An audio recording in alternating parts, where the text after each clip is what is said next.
The night felt wrong from the start. The snow didn't fall, it drifted, slow and soundless, like ash over a dying world. It was Christmas Eve, 1901, and London shivered beneath a sky that refused to glow. The bells of St.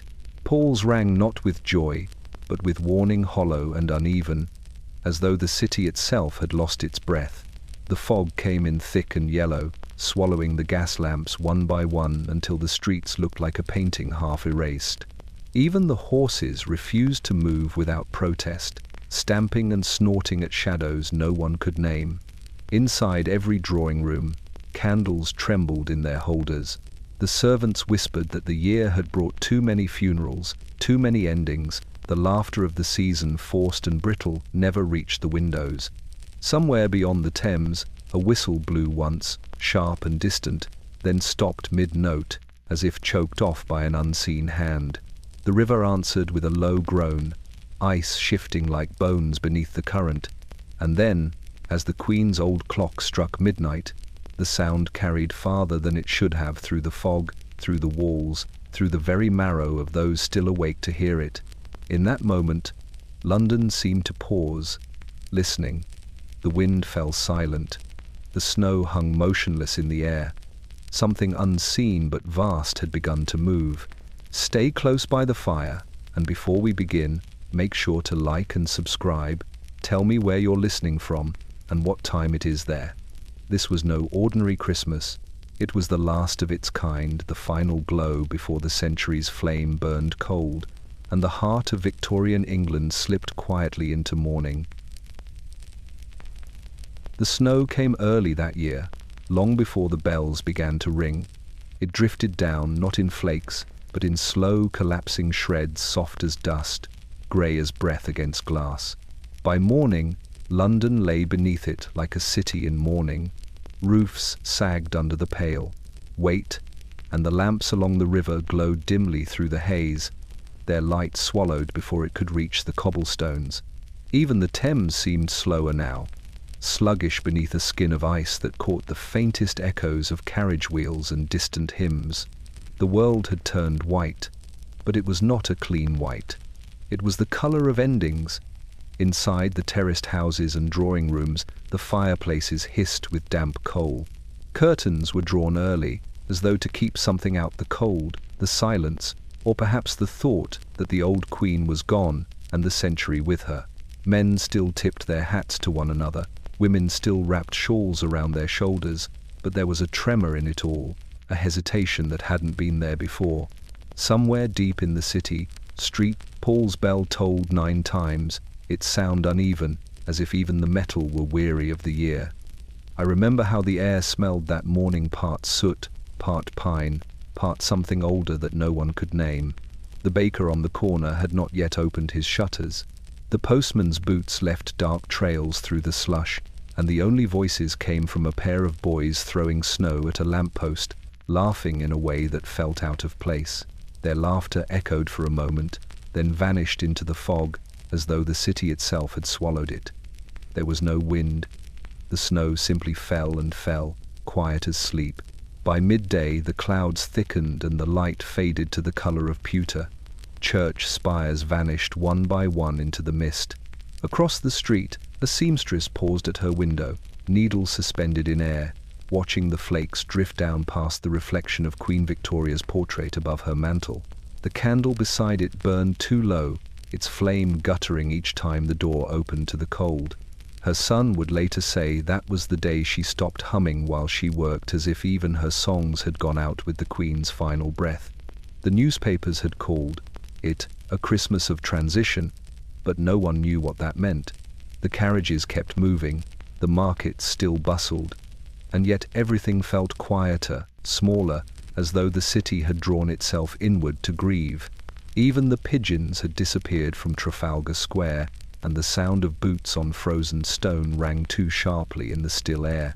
That night, when the last lamps were lit and the streets turned amber through the fog, a few flakes still drifted down, melting on the window panes before they could settle.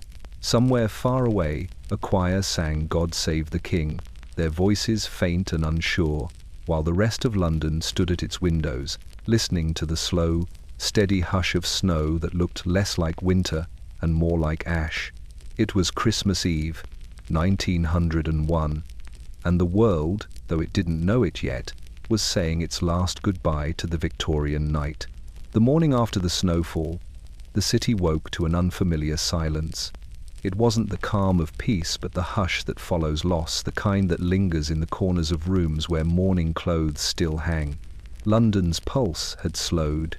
The bells of Westminster tolled faintly through the fog, not in celebration, but remembrance. A new monarch sat upon the throne, and yet it felt as though no one truly ruled. The old Queen's presence still filled every frame, every coin, every heart that had grown accustomed to her gaze. Even the pigeons seemed to circle slower above Buckingham Palace, as if waiting for her to appear at the window one last time. Edward, the new king, was crowned in name but not yet in spirit. His face appeared in the papers, full and uncertain, the moustache well kept but the eyes searching. He was a man of dinners and diplomacy, of charm rather than iron. The people looked at him and saw comfort perhaps, but not command. They called him Bertie under their breath, forgetting that kings no longer answer to nicknames.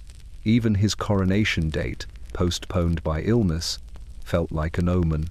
London's streets whispered that the empire might never be the same, that the century had turned and taken the Queen's certainty with it. In the palace corridors, servants moved like shadows.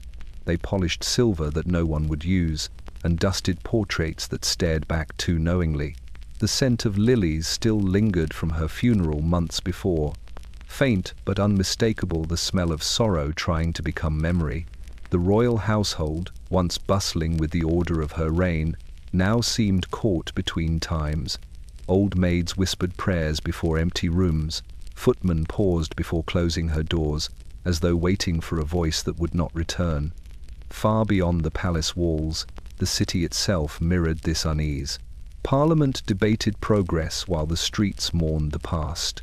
The soot-blackened statues of empire generals, poets, and explorers wore thin veils of frost, their eyes cast toward a sky that promised change but delivered only grey. Merchants complained that fewer customers came to their shops. Newspapers, normally bold with headlines of conquest and commerce, now filled their columns with speculation about what kind of king Edward would be. Would he rule, or would he merely preside? That evening, as twilight draped itself across the city, a single candle burned in the window of every home that still held her likeness. In Mayfair, a widow placed hers beside a lock of hair saved from the Queen's mourning wreath. In Whitechapel, a factory girl lit one too, though she had never seen the monarch's face except on a coin.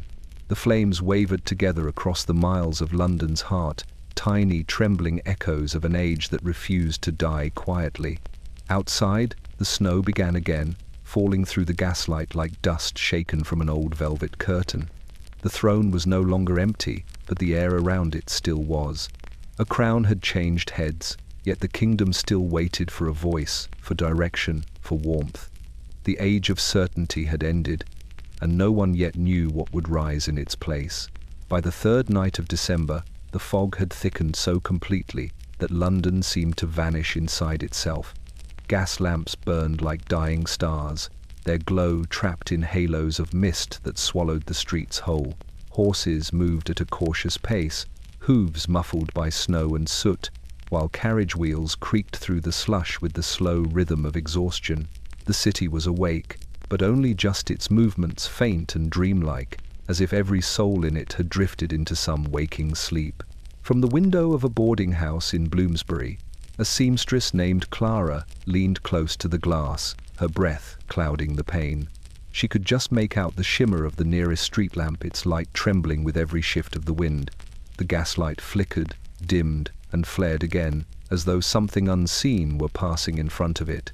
The same thing had happened all week, and the neighbors whispered of bad omens. The flames fluttering meant a spirit was near, someone who hadn't yet accepted that the old century was gone. Clara didn't believe in such things, or at least she told herself she didn't. But when the shadows bent and stretched across her wall, she found herself whispering a prayer anyway. Outside, the fog curled through alleyways like breath escaping the earth. Market stalls along Holborn stood deserted, their fruit frozen to the touch. Somewhere beyond the veil of mist, a lone violin played, the notes trembling and uneven. It was a tune half remembered, one of those songs people used to hum during the Queen's Jubilees, a melody of empire and pride. Now, it sounded like a lament. At the corner of Fleet Street, a newsboy held up a paper and shouted headlines to no one. "The King's health improves," the ink read, though the letters bled from the damp. He stomped his feet for warmth, the gaslight throwing his shadow against the nearest wall, tall, stretched, and hollow-eyed. For a moment, it looked less like a boy and more like a spectre calling out the news of the dead. When he finally gave up and disappeared into the fog, the street returned to silence. In the drawing rooms of Kensington and Mayfair, the same light flickered through lace curtains, touching the silverware and fading portraits. The upper classes gathered around fireplaces and spoke of the coming century in cautious tones, electricity, motor cars, the marvel of flight, but their laughter was thin, their optimism rehearsed. Someone always changed the subject back to her, to the Queen. Her name had become a refrain, spoken softly, like a spell against the cold. By midnight, the fog had thickened enough to muffle even the bells. The gaslights still glowed, but faintly, as though struggling to remember what their purpose was. From the river to the rooftops, every flame wavered in the same rhythm, like a heartbeat too weak to continue. In that fragile light, London seemed less like a living city, and more like its own reflection, a ghost shimmering in the glass of its final Victorian winter. On the morning of Christmas Eve, the bells began before dawn. They rolled through the fog like waves across stone, soft at first, then heavier, louder, until the whole city seemed to pulse with their sound. But something in their rhythm was wrong. The tones did not match, their echo uneven, as if London's heart had developed a stutter. From street, Paul's to Westminster, from parish to parish, each tower struck at its own uncertain pace. It should have sounded triumphant, a city preparing for the holiday, yet the melody trembled with fatigue. Along the Thames, the riverfront workers paused at the first toll, leaning on their shovels and ropes. "She wouldn't have liked that," one said quietly, meaning the Queen. "Never could abide disorder." His words disappeared into the mist, and no one replied. Even the river, usually restless with tide and traffic, lay strangely still beneath its crust of ice.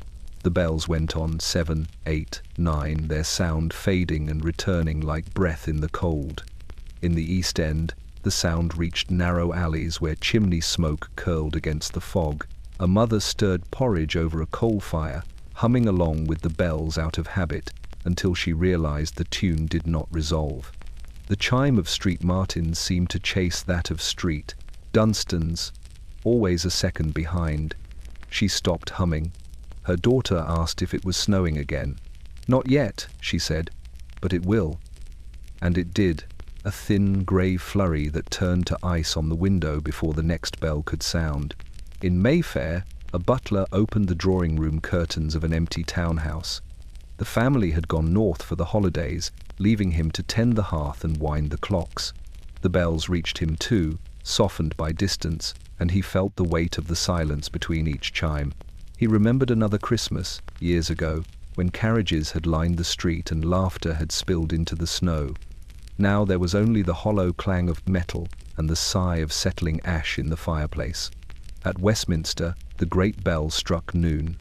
The sound shuddered through the stone corridors, echoing longer than it should have.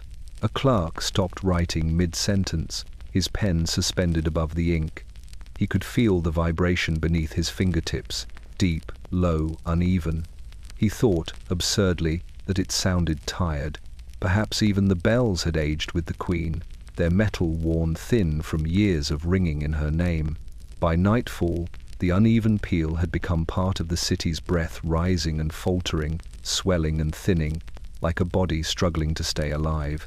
Across London, people paused to listen, not out of reverence but unease. The bells were meant to celebrate Christ's birth, but this Christmas, their voices seemed older, heavier, and full of warning. When the final chime faded into the fog, it left behind a silence so deep that even the snow dared not fall. It was the sound of a century exhaling, one last uneven breath before sleep. The portrait hung above every mantel, every church hall, every post office from Whitechapel to Windsor, the same familiar gaze that had watched over Britain for more than 60 years. Queen Victoria, draped in black lace, her eyes both sharp and weary, a widow to the end. By Christmas of 1901, those eyes stared out from frames still wrapped in mourning ribbon, the creases of the photographs gone soft with the years. She was gone, and yet she was everywhere. In a small townhouse along Baker Street, the portrait presided over Christmas supper. The family ate in quiet, a mother, 2 daughters, and a grandfather who had served in the Indian campaign long ago. The tablecloth was pressed and clean, but the meal was smaller this year. Boiled mutton, cold potatoes, and a single plum pudding set in the center like an offering. When the clock struck 6, the old man raised his glass not to the king, but to her, to the Queen. God rest her. His granddaughter, barely 12, copied him without understanding, though she had seen her mother cry when the funeral procession passed by last February. In wealthier homes, the image was no less present. At Osborne House, her seaside refuge now silent, the servants moved carefully through rooms, still scented faintly of lavender and dust. Her writing desk remained untouched, spectacles folded neatly beside a half-written letter, ink long since dried. The new king had ordered the chambers sealed until the year's end, as if afraid to disturb her stillness. The portraits in the hallway seemed to darken with the evening light, their painted eyes following every step. In the poorer quarters, tattered prints of the same likeness hung in tenement windows, corners curled from damp. For those who had never seen her in person, she was more than a queen. She was the face on every coin, the name in every oath, the shadow behind every sermon about duty and empire. When she died, it felt as though the century itself had stopped breathing. Some swore the gas lamps dimmed the moment the news spread, that the city bowed its head before the loss even reached the telegraph wires. That Christmas Eve, people lit candles before her portrait. Some prayed for her soul, others merely stared at her image, unsure what they were meant to feel. She had reigned longer than most of them had lived. Her presence had become the air itself, invisible until it was gone. Now the air seemed colder. A widower in Kensington, who had never met her, and yet felt he had, placed a sprig of holly beneath her frame. He whispered something about gratitude, then turned away, embarrassed by his own sentiment. Outside, the wind rattled the windows, and the candle beneath the portrait flickered once, twice, then steadied. Its flame threw her shadow onto the wall, tall, unmoving, eternal. Across the city, in thousands of homes, the same shadow wavered in silence, and as the night deepened, London itself seemed to kneel beneath her gaze, a city caught between devotion and decay, unable to imagine what life would be without her watching. The first notes drifted through the fog just after dusk. A choir of boys from street brides stood in a semicircle beneath the gaslight, collars stiff, cheeks red from the cold. Their voices should have risen like bells, bright, strong, certain. But that winter they wavered, thin and uneven, swallowed by the silence of the city. The passers-by who stopped to listen did so quietly, their breath visible in the chill, their faces unreadable. It was the same carols as every year, God rest ye merry heart. The herald angels sing, yet somehow the song sounded hollow, as though the joy had been drained out between the verses.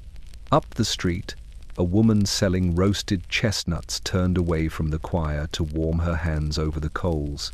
She remembered other Christmases, when the streets would ring with laughter, when even the poorest houses hung paper garlands in the windows.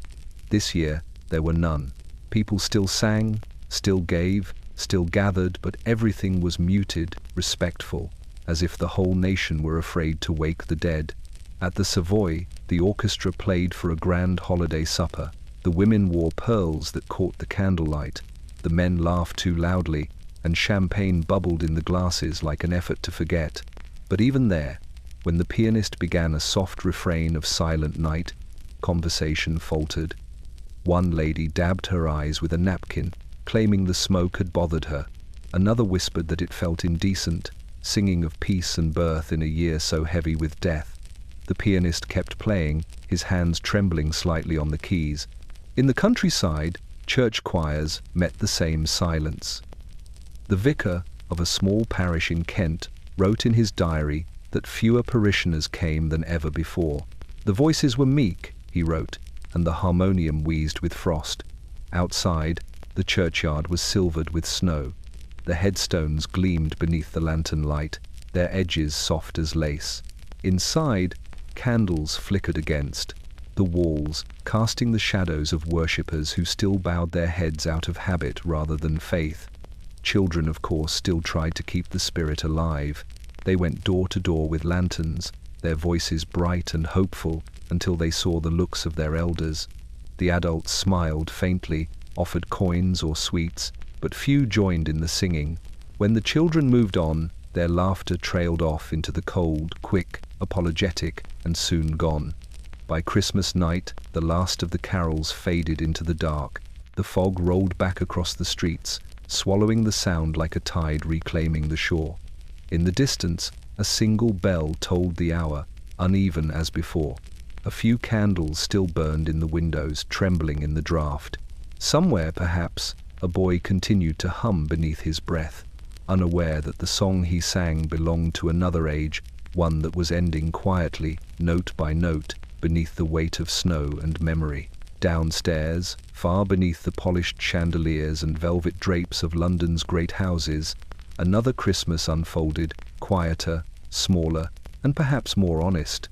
The servants' hall smelled of boiled beef, bread crust, and coal smoke.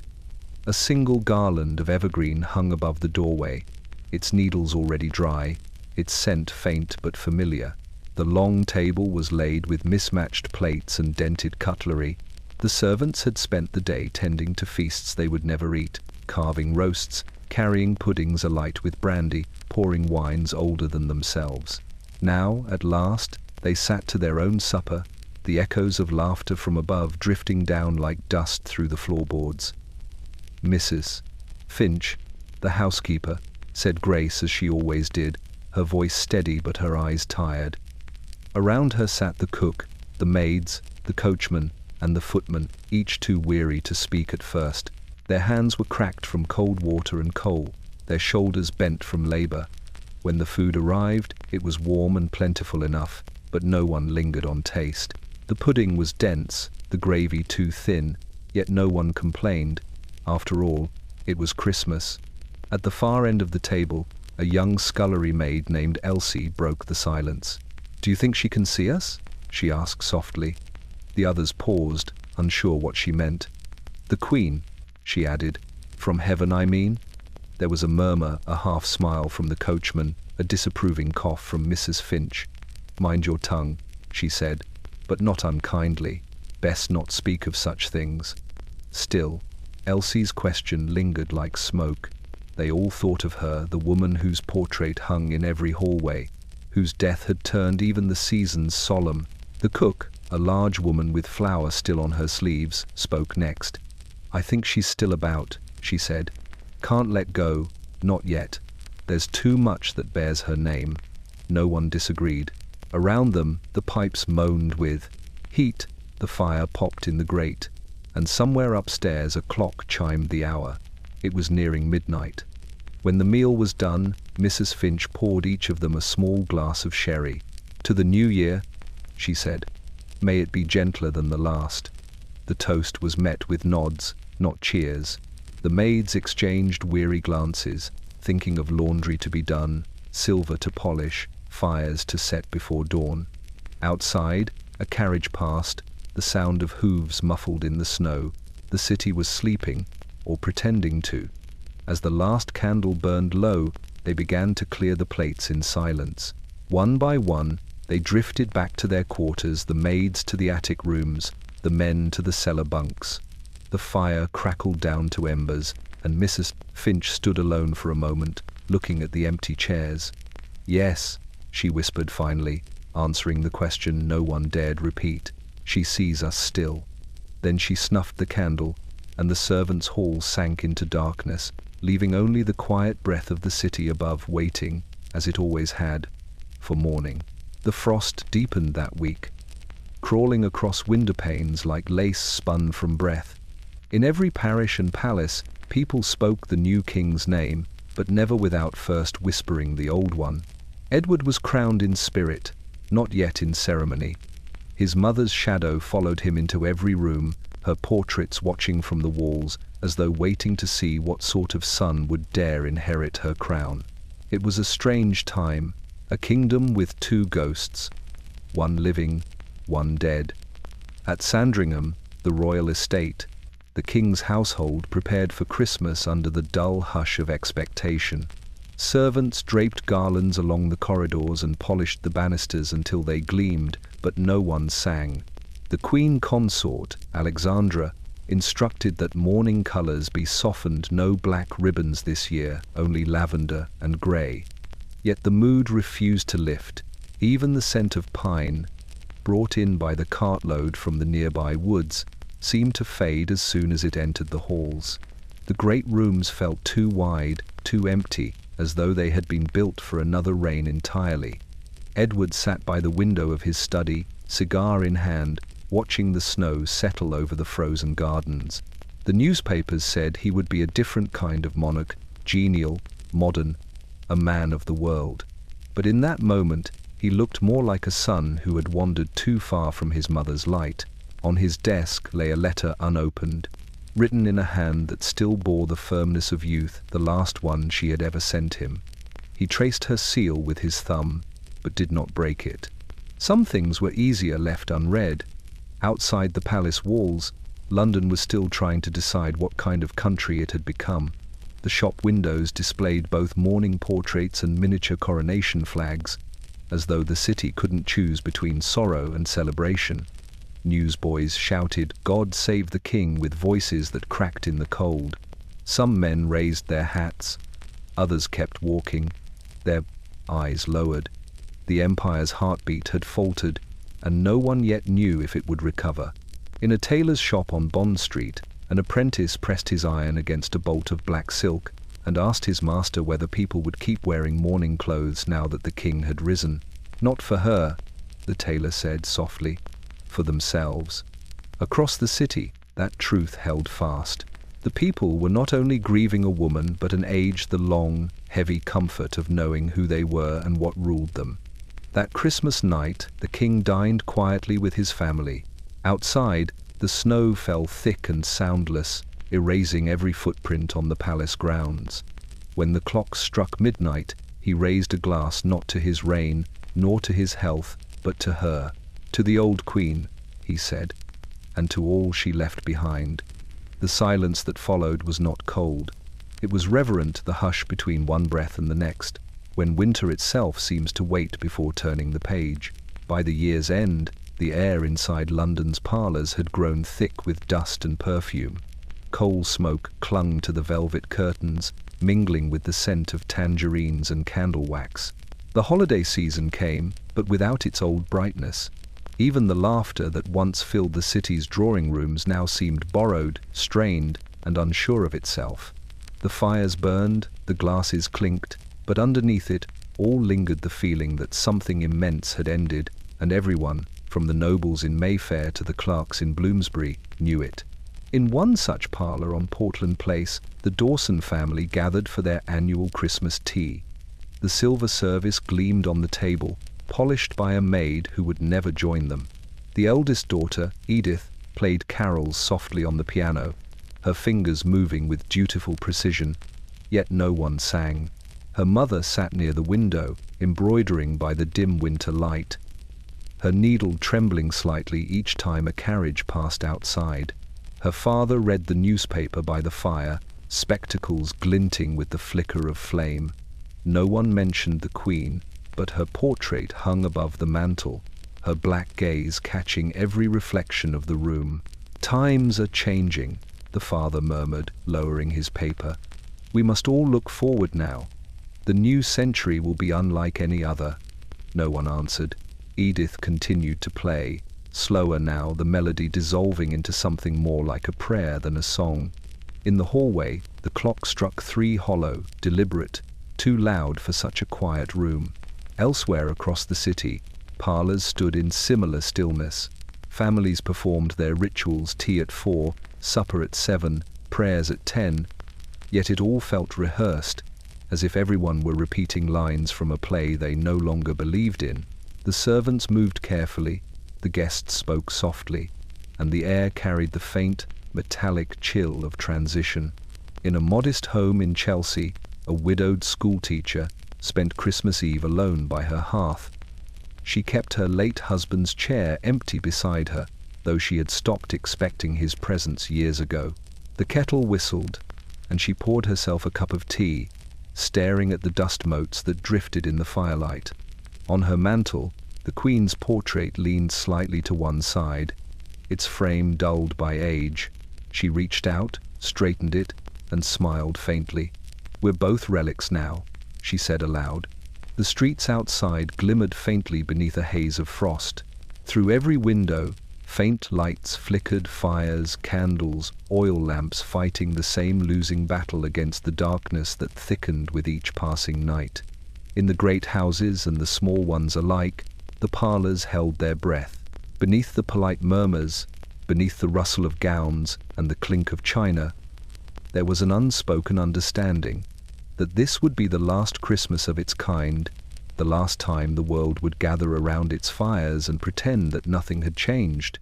And so, they sat, the families of a fading empire, surrounded by portraits and piano songs, by dust and ritual, waiting quietly for the century to move on without them. Every home seemed to have one that winter, a chair no one sat in, a space no one dared to fill. Some were left for the dead, others for those gone to war or to work in the colonies, and some simply for memory's sake. In parlors and cottages alike, these silent witnesses lingered near the fire, gathering dust and meaning. When the flames crackled, their shadows stretched across the walls, as if the absent souls still hovered close, unwilling to leave the warmth of the old century behind. In a small house on the outskirts of Lambeth, the Turner family's empty chair stood nearest the hearth. It had belonged to the matriarch, Agnes, who had died the previous spring, her passing one of the countless quiet deaths that had followed the Queen's. Her daughter kept the chair exactly as it was, the shawl still folded on the back, the cushion slightly indented from years of use. No one ever spoke of removing it. Each night, when the fire was lit, the family's youngest child placed a biscuit on the small side table beside it. "For Grandma," he said. They never stopped him. The Turners weren't alone in their superstition. Across London, ghostly customs persisted through grief. Candles were left burning for those who had gone. Windows cracked open to let spirits visit. Clocks stopped for an hour on Christmas Eve so the dead might pass without interruption. The Victorians had built an entire language of mourning, black veils, lockets of hair, memorial portraits, and though the Queen herself was gone, her rituals endured. The world had begun to move forward, but London still clung to its shadows. In the homes of the wealthy, the empty chair took on a different form. At one dinner in Kensington, the hosts had left an ornate seat unoccupied at the long table, draped with black ribbon. Guests avoided glancing at it, their conversation forced and bright. When a servant mistakenly filled its glass with wine, a hush fell over the room. Someone laughed to break the tension, but it came out brittle and strange. Later that night, when the candles guttered, the host quietly had the chair removed, unable to bear its presence any longer. On the river, the same feeling lingered. The ferrymen said they could see faces in the fog, pale outlines gliding just above the water. The Thames was full of absences, they said. It carried the city's memories out to sea, and perhaps they were right, for when the bells struck midnight that Christmas Eve, the sound rolled over the river like a prayer unanswered. Back in Lambeth, the Turner family's fire burned low, the biscuit remained untouched. The youngest child, half asleep by the hearth, whispered, "Good night, Grandma," and the flame trembled, as though something unseen had breathed beside him. The adults said nothing. They simply stared at the empty chair and let the silence settle. In that moment, it felt as though all of London was gathered there with them, a nation keeping vigil beside a hearth that no longer knew for whom it burned. In a narrow shop off Fleet Street, wedged between a printer and a watch repairer, the scent of sawdust and varnish lingered year-round. The sign above the door read P. Hemsley & Son, fine toys and miniatures, though there was no son anymore, only Hemsley himself, a stooped man with kind eyes and a cough that worsened with each passing winter. He had once made wooden soldiers for the sons of bankers and fine porcelain dolls for the daughters of duchesses. But in the Christmas of 1901, few customers came. The shop felt like a relic, its shelves lined with the ghosts of children long grown. Outside, the city was alive with the whirring promises of a new age. Electric lights flickered along Oxford Street, and the first imported mechanical toys, tin locomotives, wind-up dancers, and clockwork horses gleamed behind grandeur windows. But Hemsley's toys were quiet things, carved by hand and painted with care. Each soldier bore a name, each doll a tiny story. He could not bring himself to craft anything that moved by itself. A toy should live because someone loves it, he often said, though fewer and fewer seemed to agree. That Christmas Eve, he worked late, his lamp glowing against the frost-bitten glass. The city outside was muffled by snow, the bells tolling faintly through the fog. On his workbench lay a half-finished rocking horse, its mane unpainted, its eye still blank. He paused with the brush in hand, listening to the distant carolers beyond the shuttered door. Their song reached him in fragments, words about joy and peace, but the sound faltered halfway through, as if the cold had stolen their breath. He thought of his wife, gone these 10 years, and of his boy, who had once run this same shop beside him before sailing to South Africa with the army. The last letter had come months ago, a scrap of paper folded thin from travel, signed with a hurried, "All well." There had been no word since. Hemsley set down the brush and rubbed his hands together, his fingers stiff from age and chill. The rocking horse stared back at him with its single painted eye, half alive, half waiting. When the clock struck midnight, he rose to light the small stove in the corner. The flame flared weakly, then steadied, throwing long shadows across the workshop.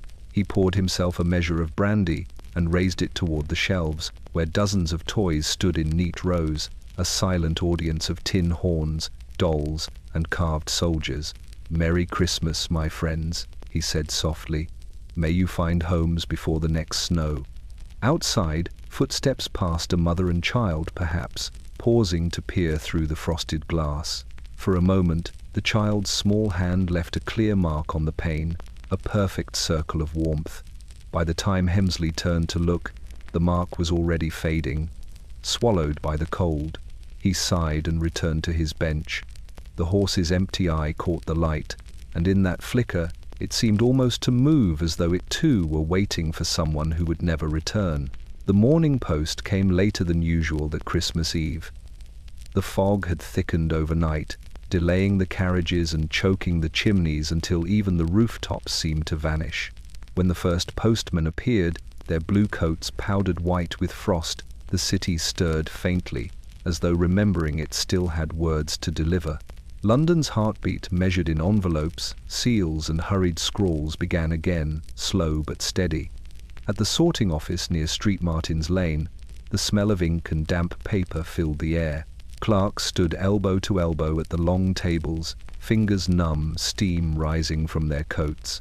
They worked by lamplight, sorting letters by parish, by street, by name, each envelope carrying some echo of love or loss. Many were edged in black, still part of the great tide of mourning that had not yet ebbed since the Queen's death. Condolences, confessions, unpaid debts, all mixed together in the same bins, all bound for homes where candles waited in the windows. For postman Henry Briggs, the weight of his satchel felt heavier than usual. He had been walking the same route for 20 years, through winters and wars, weddings and funerals. But this Christmas, the streets felt quieter. When he knocked on doors, people spoke softly, their greetings tinged with apology. He handed over parcels wrapped in brown paper, cards pressed with holly, letters sealed with wax. Most thanked him, though a few stared past him as if expecting someone else, someone who would not be coming home. At a house in Clerkenwell, a woman accepted a single envelope with trembling hands. "From my brother?" she asked. Briggs nodded, though he couldn't be certain. She pressed the letter to her chest, tears glinting in the gaslight before she closed the door. He stood for a moment, staring at the faint glow behind the frosted glass. Every door felt the same, a threshold between hope and truth. In the grander districts, the post arrived in carriages, pulled by horses shrouded in steam. Footmen carried silver trays of correspondence upstairs to parlours already heavy with pine and perfume. One lady read her letters aloud to guests' invitations, thank yous, the polite murmurings of society, while her maid quietly pocketed an envelope addressed in a soldier's hand. She would read it later, alone, by candlelight, the ink still smelling faintly of gunpowder and sea salt.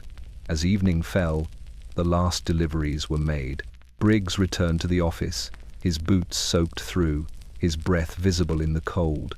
The clerks were packing up the final bags, stacking unsent letters in a corner marked to be returned. There were hundreds of them, messages that had nowhere left to go. He ran a gloved hand over the pile, feeling the weight of all the words that would never be read. Outside, the bells began again, uneven and distant. Briggs looked up at the pale sky and thought how strange it was, a city built on voices, now speaking only through paper and snow. Somewhere in the fog, a single letter slipped from his bag and fluttered into the street, its seal breaking as it fell. The ink blurred instantly in the frost, the words dissolving into silence, unread, but not forgotten. By the time the last post had been delivered and the bells faded into the fog, the children of London were pressed against their windows, waiting.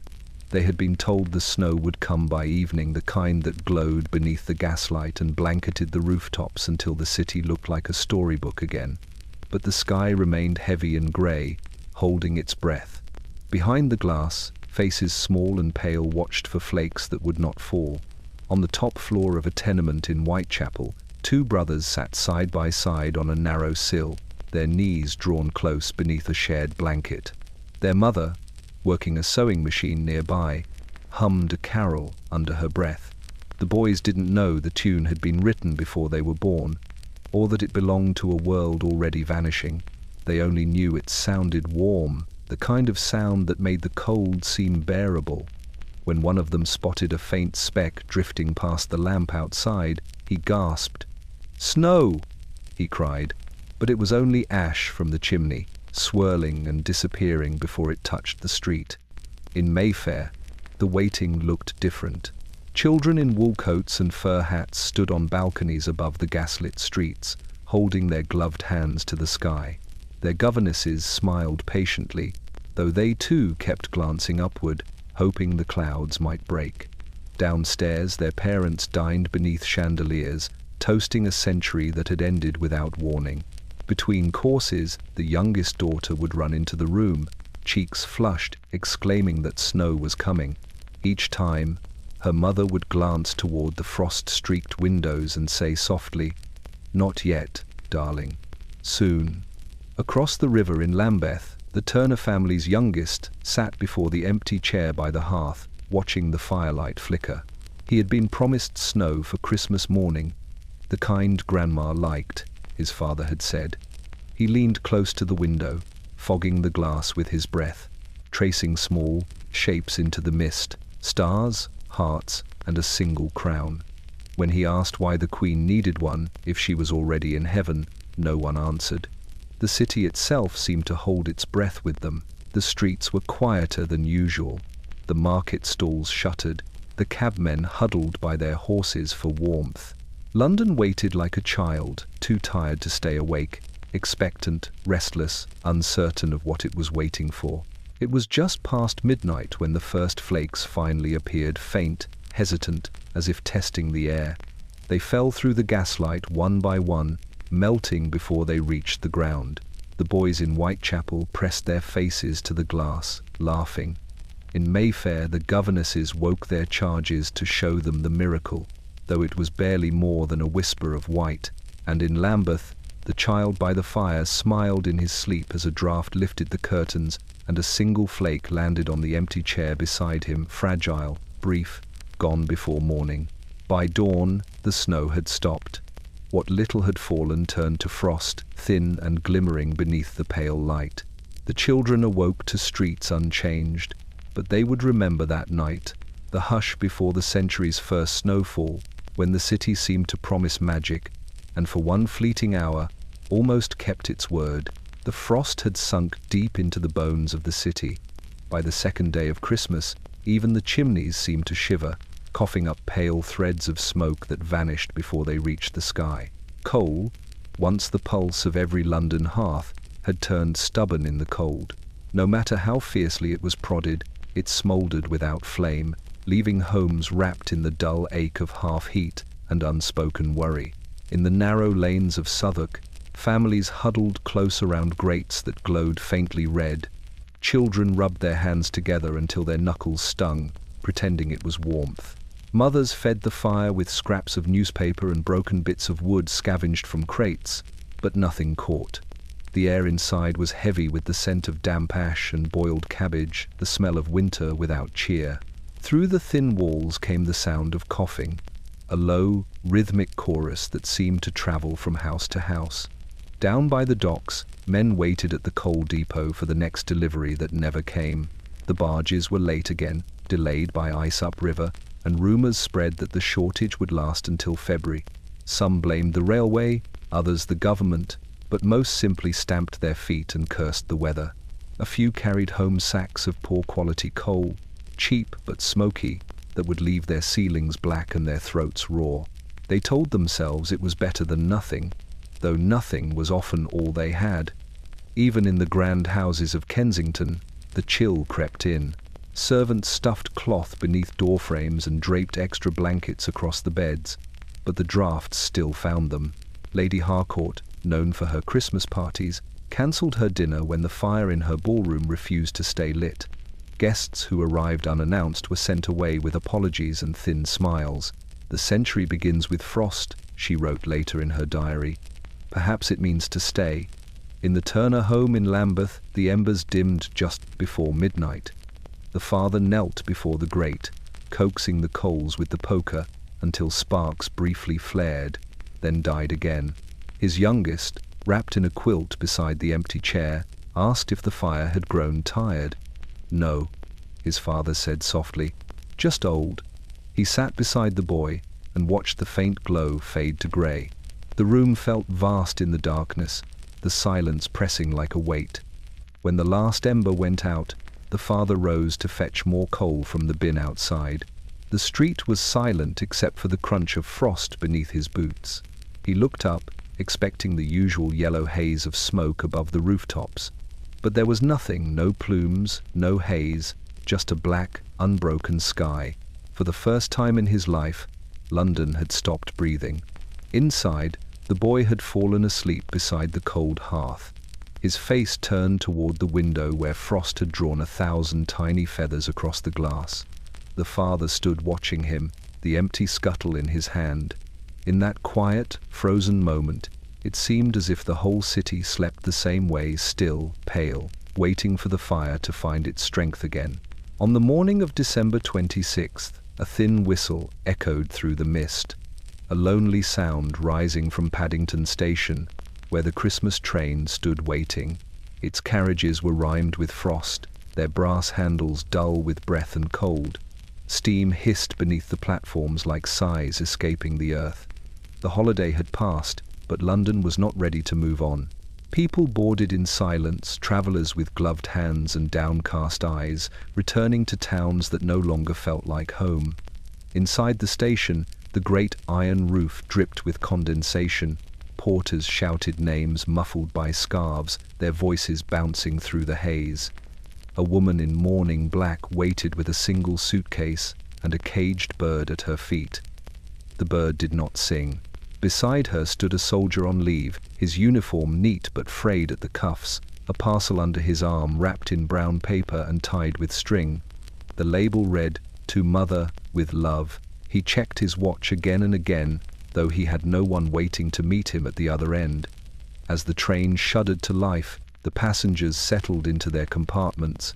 Through the frosted glass, the city blurred the narrow terraces, the church spires, the rooftops black with soot. A child pressed his face to the window, tracing the trails of steam with his mitten. "Are we leaving London forever?" he asked. His mother smiled faintly and said, "Only for a little while." But her gaze stayed fixed on the disappearing skyline, where the great dome of St. Paul's loomed like a ghost dissolving into fog. The rhythm of the wheels soon filled the silence, a steady heartbeat against the rails. The passengers watched the fields unroll, patches of frost glinting beneath a wan sun. Villages passed by thatched roofs, still ponds, the faint smoke of distant fires. In one compartment, a vicar dozed with a Bible on his lap. In another, a pair of sisters quietly shared a single sandwich, pretending not to notice how cold their fingers were. Between stations, the countryside seemed endless, pale and suspended, as though time itself had slowed to match the train's steady pace. At Reading, new passengers boarded, a man carrying a violin case, a nurse with a baby wrapped in wool. They brought with them the smell of the station coal dust, wet wool, and tea. When the whistle blew again, a young boy at the back of the carriage began to hum a tune. It was a carol, soft and off-key, but soon others joined in, their voices low and uncertain. The melody wound through the carriages like smoke, fragile but warming. For a moment, even the mourners forgot themselves. As the train neared its final stop, the singing faded. The whistle sounded once more, long and low, echoing across the frozen fields. The passengers stirred, gathering their coats and parcels. The doors opened to a world washed grey by frost, and one by one they stepped down into it. Strangers bound by nothing but the shared sound of wheels in winter.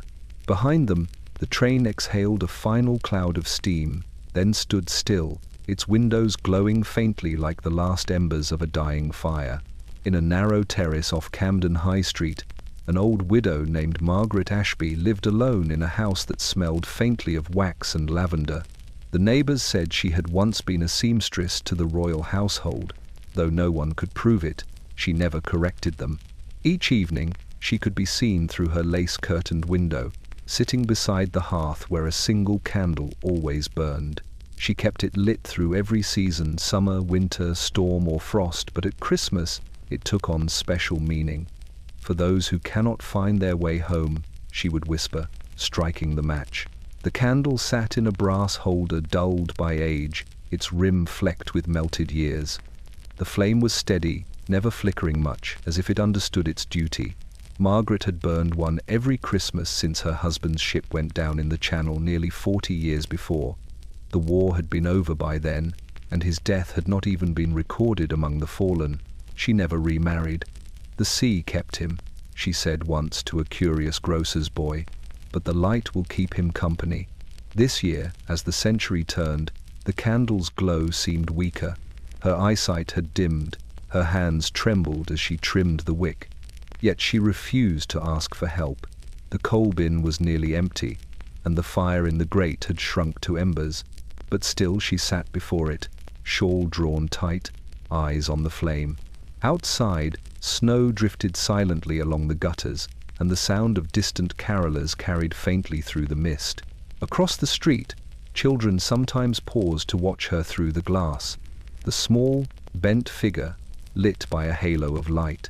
Some said she spoke to the flame, others claimed she never moved at all.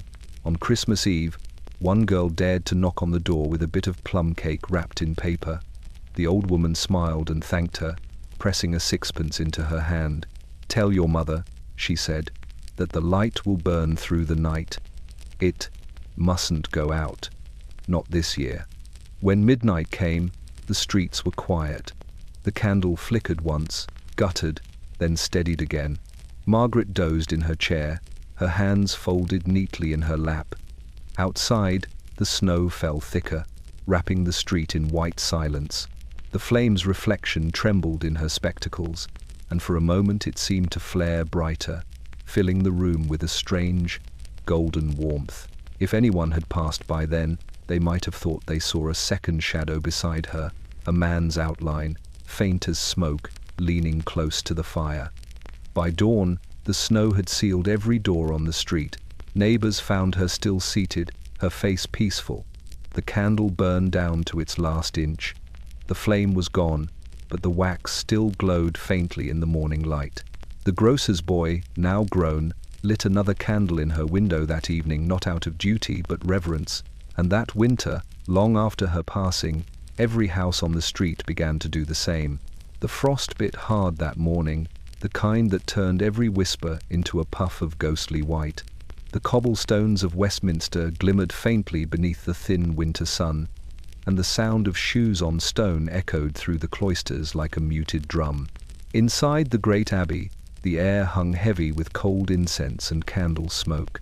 The Christmas service was about to begin, and the choir boys filed into their places like small soldiers in white and crimson. Their breath rose in faint clouds, trembling in the still air before vanishing into the vaulted dark. Thomas Gray, the youngest of them, could barely feel his fingers.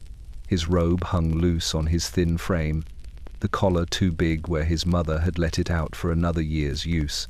He clutched his hymnal close and looked upward, past the chandeliers, to where the ceiling disappeared into shadows. Above him, the organ pipes gleamed like frozen pillars of silver. The choirmaster's baton tapped once, twice, and the first note rose. It began softly, just a single voice, then another, until the sound gathered strength and filled the vast stone belly of the church. "God rest ye merry gentlemen." The words echoed back from the walls, colder than they should have been, and the harmony wavered on the final line. Thomas sang as best he could, but his throat ached. The air was dry, his breath sharp against the chill. He tried to imagine warmth, the kitchen fire at home, his mother's shawl, the smell of bread, but the image flickered as quickly as the candles. As the hymn went on, his voice began to tremble. He could see his own breath drift upward like mist, mingling with the incense. He thought, absurdly, that the church was full of souls, thousands of them, floating, unseen, breathing the same frozen air. The Queen had been buried here that spring, and even now wreaths still hung near her resting place, brittle with age. Thomas wondered if she could hear them, if the great stone around her trembled with the sound of their song. When the hymn ended, silence returned with a weight all its own. The choirmaster lowered his hand, and for a moment no one moved.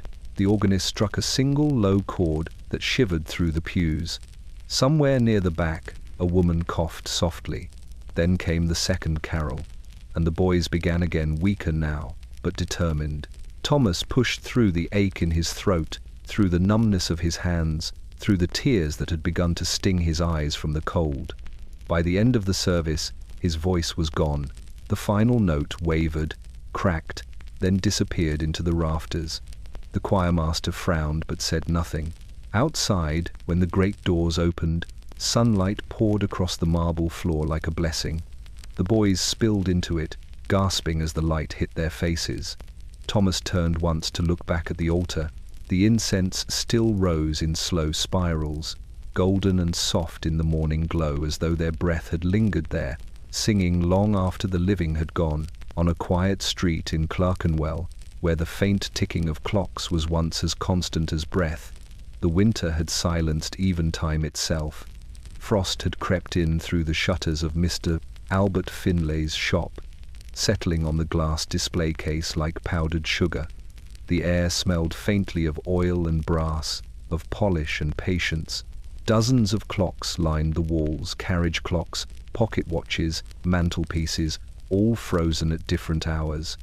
For years, their overlapping rhythms had created a soft, comforting chaos of sound. But on that Christmas Eve, only a single tick remained, slow and uncertain, like a heartbeat that wasn't sure it should go on. Albert sat at his workbench, a magnifying lens strapped to one eye, his hands trembling slightly as he held the tiny gears of a silver pocket watch. The lamplight quivered beside him, throwing long shadows across the wall. He was nearly 70, his back bent from decades of leaning over ticking hearts. The world outside had changed: motorcars on the streets, telegraphs chattering through the wires. But in his shop, time had stood still. His father's tools still hung above the bench, each in its place, each worn smooth by generations of use. He turned the gear in his tweezers, listening to the faint scrape of metal. "You'll live again," he muttered softly. He was speaking to the watch, but perhaps also to himself. This particular one had belonged to a young railway clerk who'd asked for it to be mended before the holidays. It was engraved with initials A, T, and a date, 1899, the year before the century turned. Albert liked to imagine that once repaired, it would start ticking again precisely at midnight, marking the rebirth of something old. Outside, the street was nearly empty. The fog pressed against the windows, making the lamplight bleed into the dark. The church bell down the road struck 11, the sound dull and uneven through the mist. Albert paused, glancing toward the clock above his door. It had stopped earlier that afternoon at 5 minutes past 3. He hadn't bothered to wind it. He sighed, adjusted his spectacles, and returned to his work. At 11:30, the little silver watch gave a faint click. A tremor ran through it, a delicate vibration, so slight that only he could hear. Albert smiled. "There you are," he whispered. The hands began to move, smooth and sure, sweeping away the silence. For a moment, all the other clocks seemed to stir in response, as if roused from slumber. A faint ticking filled the air again, uneven but alive, spreading through the room like breath returning to lungs. When the bell struck midnight, he sat back and listened. Every clock ticked in its own rhythm, some fast, some slow, yet together they sounded like the steady pulse of the city itself. The sound grew until it filled the little shop, 1,000 tiny heartbeats marking the end of one age and the start of another. Albert closed his eyes, letting the rhythm wash over him. "That's better," he murmured. The lamplight flickered, and the air warmed just slightly.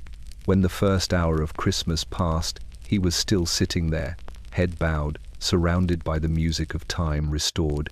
By morning, the watch in his hand had stopped again, but the others kept on ticking, steady and sure, as if to keep watch for him through the long, silent dawn. The Thames had frozen before, but never quite like this. That winter, the frost came early and lingered like a curse. By the final week of December, a thin sheet of ice stretched from shore to shore, the current trapped beneath a glassy silence. Barges lay moored and motionless along the embankment, their ropes stiff with frost. Even the gulls circled lower, confused by the stillness of the water. Londoners came to the railings to stare, their breath fogging the air, their reflections faintly visible in the dull, frozen sheen below. The river that had once carried everything, trade, waste, empire itself, now seemed to sleep under its own weight.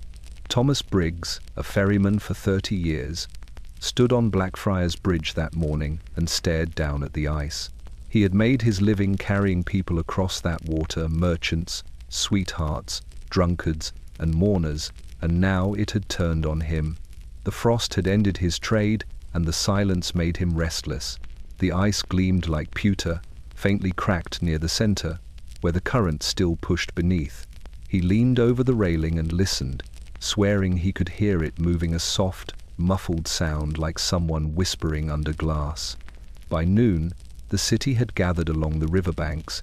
Children threw pebbles, laughing as they skittered across the surface before vanishing into sudden cracks. Street vendors sold roasted chestnuts and spiced tea, their steam curling into the cold air. A few daring men stepped out onto the ice itself, their boots testing each uncertain step. Somewhere near Westminster, a vendor proclaimed that the Thames was strong enough to hold the weight of a crowd, and for a few hours, London believed him. By evening, makeshift stalls had appeared, a winter fair reborn from memory. Torches flickered on the ice, their reflections trembling like ghosts. Laughter echoed faintly, mingled with the groan of shifting plates beneath the revelers' feet. Musicians played fiddles, their notes thin and sharp in the cold. It felt, for a time, like an old story resurrected, one of those frost fairs from the Queen's youth, when the city had danced on the river without fear, but the warmth of bodies and fire began to undo what the frost had built. By midnight, cracks widened near the middle, dark seams opening where the current still breathed. The fiddlers stopped playing. The laughter faltered. One stall sank without warning, its lanterns extinguished in a hiss of steam. Panic spread, soft at first, then frantic. People scrambled for the banks, their boots slipping, the ice moaning beneath them like something alive and unwilling. From the bridge, Thomas watched it all. He saw a young girl drop her mitten into the widening crack and reach for it, only to be pulled back by her father. He saw the reflection of the flames ripple, broken and distorted, as though the river itself were remembering movement. And then, with a low, shuddering sigh, the ice began to drift, vast slabs breaking free, carrying fragments of the fair away into the dark. By dawn, the river was moving again, slow but certain, carrying with it splinters of wood, torn banners, and the faint memory of laughter. The city awoke to find the banks empty, the water grey and restless once more. Yet beneath that surface, something deeper seemed to stir, not just current, but history itself, flowing onward, cold and unstoppable. It began with the fog, thick, yellow, and slow, rolling in from the river after sundown. By the time the lamps were lit along the strand, it had swallowed the rooftops whole. The city, already dimmed by grief and frost, vanished into shadow. The few who ventured out did so cautiously, lanterns in hand, their light dissolving into the mist before reaching the next step. Above them, the sky was gone. Not clouded, not hidden, simply gone. No moon, no stars. Only the sickly glow of the gaslights, flickering like candles at the bottom of a well. Across London, people noticed almost at once. Children who had been waiting for snow pressed their faces to the windows and saw nothing but darkness. Astronomers at Greenwich peered through their telescopes and found only swirling smoke. A winter inversion, they said, trying to make sense of it. The fog has risen higher than the heavens. But to the people below, it felt like something else, as though the sky itself had turned its back on them. In the East End, where coal fires burned through the night, the fog seeped into every alleyway. It crawled beneath doors, pressed against windows, and coated everything in a thin layer of soot. Lamps glowed dimly behind curtains, their halos trembling in the haze. A woman returning from market lost her way 2 streets from home and wept quietly into her scarf, unable to tell where the road ended or the river began. Somewhere nearby, a horse neighed in panic, hooves clattering against the cobbles. The sound vanished into the void as quickly as it had come. On the opposite end of the city, the wealthy watched the darkness from behind glass. In drawing rooms along Park Lane, talk of the weather replaced talk of mourning, but the unease was the same. "It's unnatural," one lady whispered, clutching her fan, as though it could ward off the blackness outside. Her husband, a practical man, scoffed. "Just fog," he said, though his eyes lingered on the window longer than his words suggested. The lamps in the street flickered again, and one by one they went out. By midnight, even the church bells seemed muted. The sound travelled only a few streets before being swallowed by the dark. The city had fallen into a strange, dreamlike quiet, no carriages, no footsteps. Only the faint hiss of gas and the occasional crackle of ice shifting on the rooftops. Somewhere near Westminster, a constable lit his lantern and found the flame burned blue, its edges wavering as though starved of air. He turned it off and stood for a long moment, listening. The silence was so complete he could hear his own heartbeat. At that same hour, an old astronomer in Greenwich wrote in his journal by candlelight. "The heavens are hidden," he noted, "a city blind beneath its own breath." Then he set down his pen and looked out across the river, where nothing moved and nothing shone. He could not see the stars, but he could feel them distant, smothered, waiting. By dawn, the fog had begun to lift. The lamps flickered weakly back to life, and a pale light spread across the Thames. When the people of London looked up, the sky had returned grey, hollow, indifferent. The stars had burned all night above them, unseen. But for one long, breathless evening, the city had forgotten that light still existed at all. The morning after the fog lifted, London woke beneath a thin sheen of frost. The sky, for the first time in days, was a brittle blue, and sunlight trembled weakly on the frozen cobblestones. In a narrow alley behind a greengrocer's on Bishopsgate, a small parcel appeared upon a doorstep, brown paper, tied neatly with twine. No note, no name. The shopkeeper, Mr. Finch, found it just after dawn. He turned it over in his hands, noting its weight, then called for his wife. "Who's left this, then?" he asked. She only shrugged. They would have thought it a mistake, if not for the single sprig of holly tucked beneath the string. Inside the parcel lay a child's coat, small, hand-sewn, the buttons mismatched but polished, the fabric new yet trimmed with black ribbon. It was far too fine for any of their customers. Mrs. Finch ran her hand over the stitching and frowned. "Made by someone who knew what they were doing," she said softly. "But for whom?" They placed it in the window, in case the owner returned. By noon, half the street had passed to look. The rumors began before evening. Some said it was a gift from a widow on the next street, a seamstress who'd lost her own child the year before. Others swore it was charity from a lady of means, sent in secret so as not to shame the poor, but no one came to claim it. The coat hung there, catching the last of the winter light, its small sleeves outstretched as though reaching for the warmth of hands long gone. That night, a little girl named Annie wandered past the window with her mother. Her coat was too thin, her scarf frayed. She stopped, staring at the one in the glass. "It's perfect," she whispered. Her mother smiled sadly. "It's not for us, love." But Annie wouldn't move. Her reflection in the window blurred with the image of the coat, the two shapes nearly the same size. Behind the counter, Mrs. Finch watched them for a moment, then disappeared into the back. When she returned, she opened the door. "Take it," she said. "It's meant to be worn, not stared at."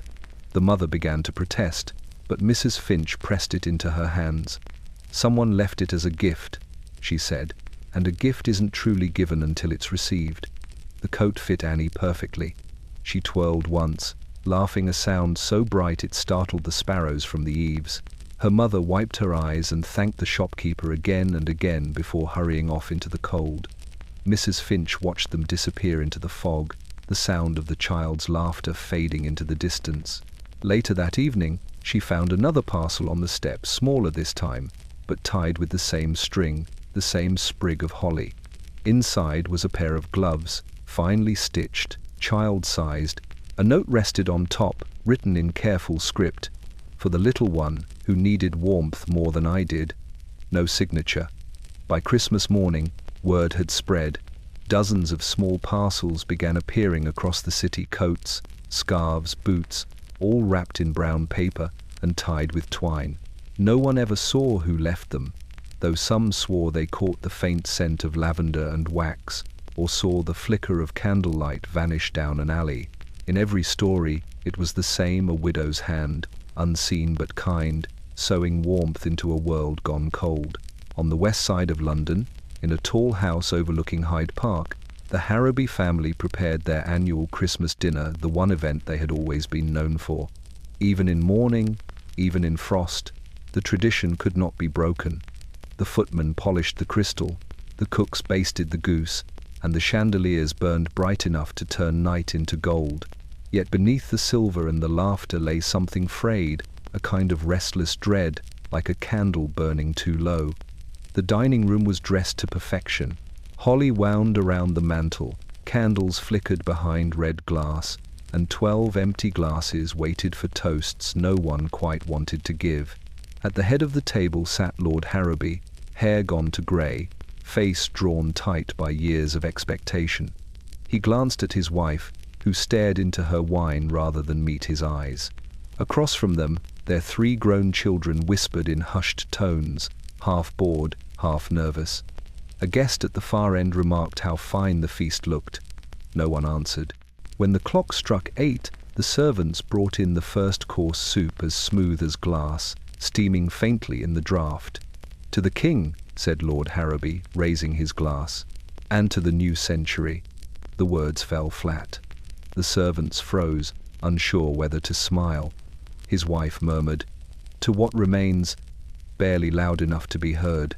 Cutlery chimed against porcelain. The conversation turned to weather, to politics, to the fog that had hidden the stars 2 nights before. Each topic faded before it could settle. In truth, it wasn't the silence that unnerved them, it was the persistence of ritual. For 60 years, they had eaten at this same table, under the same chandelier, on the same night. The Queen's portrait still hung above the hearth, half shrouded in black lace. None dared remove it, though it watched them with the calm patience of the dead. The footman kept pouring wine, and the candles burned lower, and the room grew warmer, though no one felt it. By the 3rd course, the youngest daughter, Evelyn, rose to open a window. "It's too close in here," she said. Her mother's hand trembled against the tablecloth. "Sit down," she whispered. "The neighbors will see." But Evelyn left the window open anyway, and a thin breath of cold air swept through the room. The candles flickered. One went out. In the sudden dimness, someone laughed short, sharp, and without joy. Dessert arrived, untouched. The pudding steamed faintly, the brandy poured, but no one struck a match. It seemed wrong to set fire to something when the world outside had gone so cold. "We'll save it for tomorrow," Lord Harrowby said. Yet tomorrow never came for it. The pudding stayed where it was, cooling in its dish as the candles burned to stubs. Hours passed. The guests trickled away, their voices echoing down the marble stair. Still, the family lingered. Midnight came and went, the table littered with half-empty glasses, the chandelier dimming to amber. Evelyn sat by the open window, watching the fog return. In the hearth, the fire collapsed in on itself, leaving only faint embers and the hollow scent of ash. At last, Lord Harrowby stood, his voice heavy as the air around them. "Well," he said, glancing at the clock that had stopped before supper began. "Perhaps that's enough." But the words rang false, for no one in that house would leave the table first. So they stayed a while longer, glasses in hand, waiting for something to change. Outside, the park lay frozen, the lamps burning faintly through the mist. Inside, the Harrowbys sat in silence, surrounded by echoes, a family keeping watch over a feast that never truly ended. In the narrow lanes off Holborn, where the fog gathered thickest between the crooked eaves, a street musician played a song no one remembered. His violin was cracked, his gloves fingerless, and his case held only a scattering of coins dulled by frost.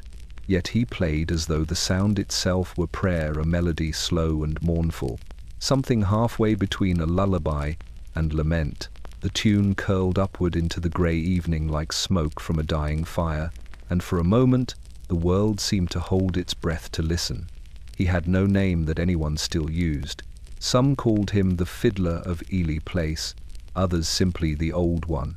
He had played on that same corner since before the Queen's Golden Jubilee, long before the buildings had turned black with soot and the street lamps began to hum with gas. In those days, his songs had been bright jigs, dances, waltzes that made passers-by pause and smile, but now his bow drew slower, his strings lower, the notes thick with memory. He no longer played for coin but for remembrance, though few realized that was what he was giving them. This winter, the city had grown colder, not just in temperature but in spirit. Even the carolers had fallen silent. The great churches still held their choirs, but out here, in the alleys and courts where the poor huddled, no one sang any more.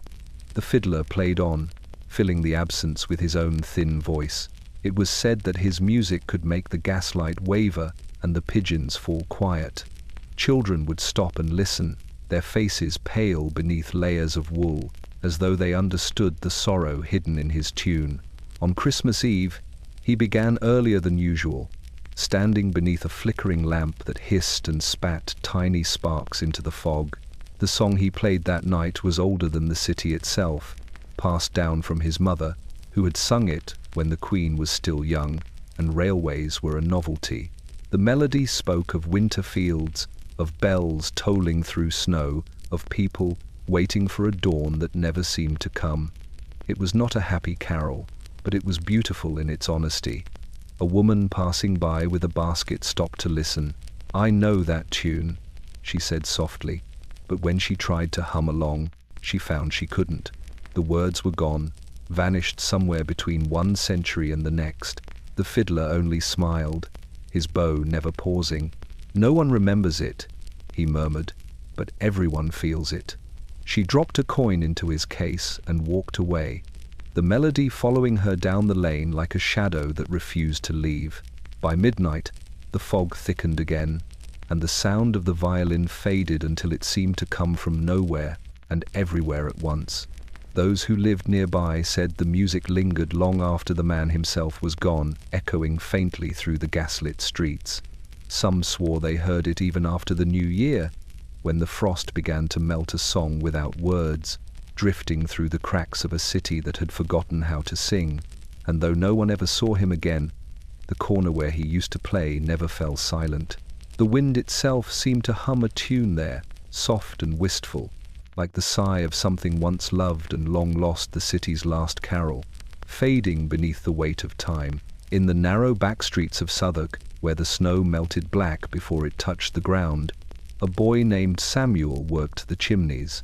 He was small enough to climb where grown men could not, and thin enough to be forgotten when he passed by.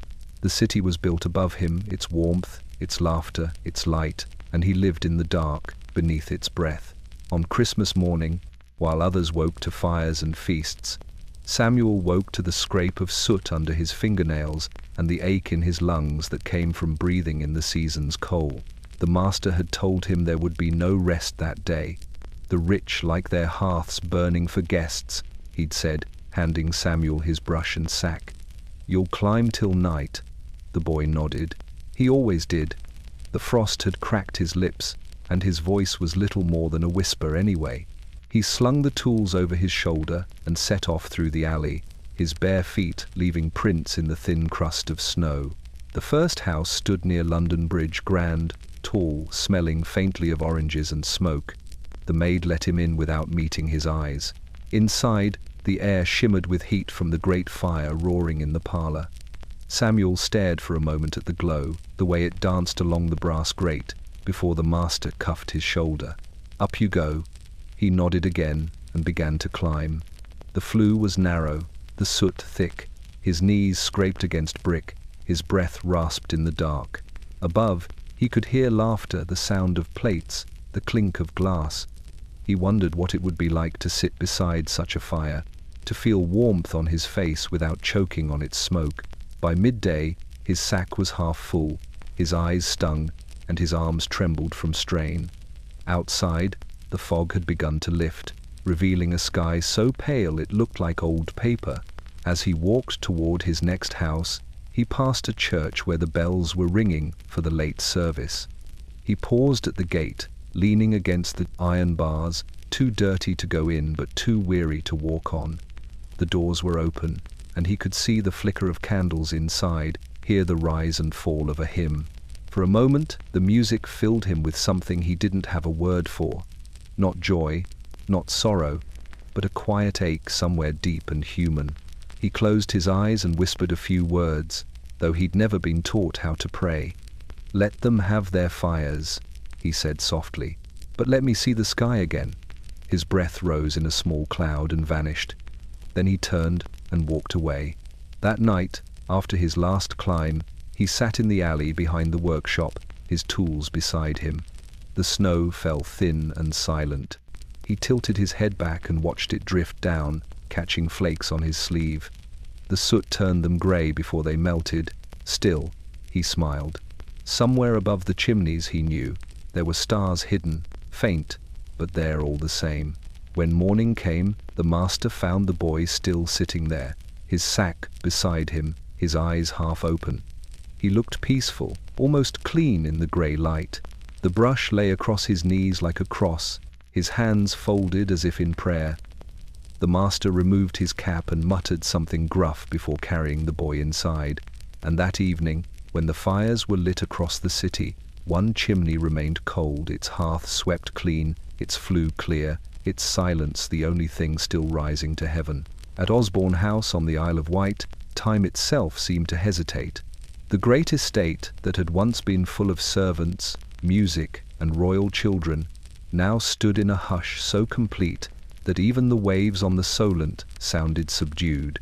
The Queen's private apartments remained exactly as she had left them. That January morning of her death, her writing desk still arranged with spectacles folded beside an unfinished letter, the ink dry but her presence lingering like perfume, and on the mantel in her sitting room a single clock ticked faintly, though no one had wound it since. It was small, brass-cased, shaped like a carriage, with a porcelain face and hands as thin as needles. Its ticking had once marked the rhythm of the Queen's mornings, from her first cup of tea to the moment her attendants opened the curtains to let in the day. After her passing, the clock stopped at 6:30, the hour she was said to have drawn her final breath. The servants had tried once to restart it, but the mechanism refused. Since then, no one dared to touch it. It stood silent through the months of mourning, its stillness more eloquent than any tolling bell. By Christmas of 1901, only a handful of caretakers remained at Osborne. The rest had been reassigned to the new king's household. Among the few who stayed was an old footman named Peter Graves, who had served Her Majesty for over 40 years. He moved quietly through the rooms, polishing what no longer needed, polishing, adjusting curtains no one would draw. Yet each night before bed, he stopped by the sitting room to stand before the clock. 6:30, he would murmur. Always 6:30. That Christmas Eve, the wind came hard from the channel, rattling the window panes. Graves sat by the fire with his small glass of brandy, listening to the sea gnawing at the rocks below. The house was colder than usual. The heating pipes clanged and groaned like distant machinery. He thought of the hundreds of Christmases he'd spent in service, the great dinners, the laughter, the Queen's insistence that every servant receive a gift. Now, the halls echoed only with the shifting of the storm. When the clock struck midnight everywhere else in England, Osborne remained silent. But at that moment, Graves swore he heard a faint sound, one soft click, the sigh of a gear moving after a year of sleep. He turned, holding his breath. The little clock's hand had shifted, no more than the breadth of a hair. He leaned closer. Tick, tick. Slow, uneven, but alive. He stayed up until dawn, afraid to blink in case the sound stopped. When the light finally touched the windows, he saw that the hands had moved to 7:15, a new hour, a living one.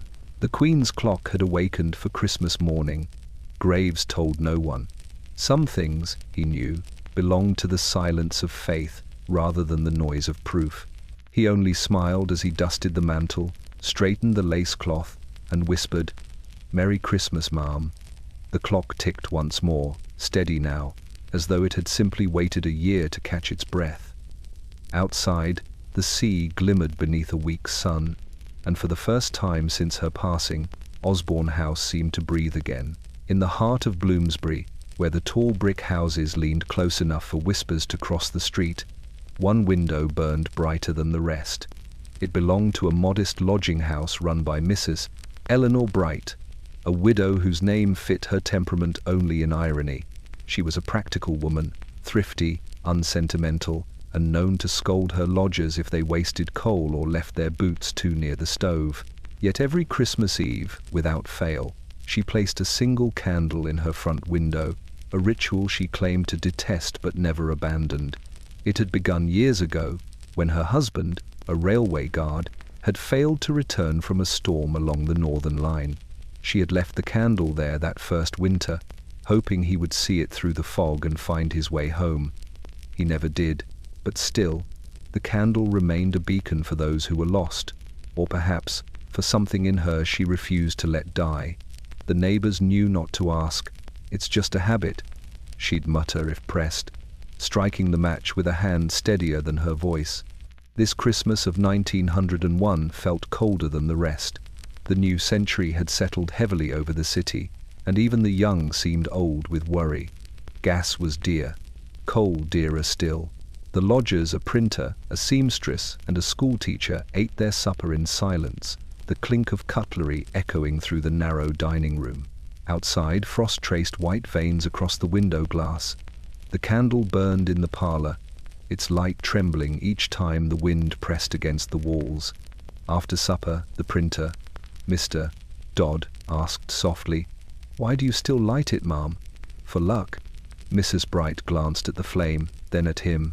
"For those who can't find their way," she said, "and luck's got nothing to do with it." No one spoke after that. When they retired to their rooms, she remained downstairs, alone with the candle and its thin, golden glow. The flame reflected faintly in her spectacles, painting twin halos of light where her eyes should have been. At 10:30, a knock came at the door, soft, hesitant. She frowned, surprised. Few visitors came so late.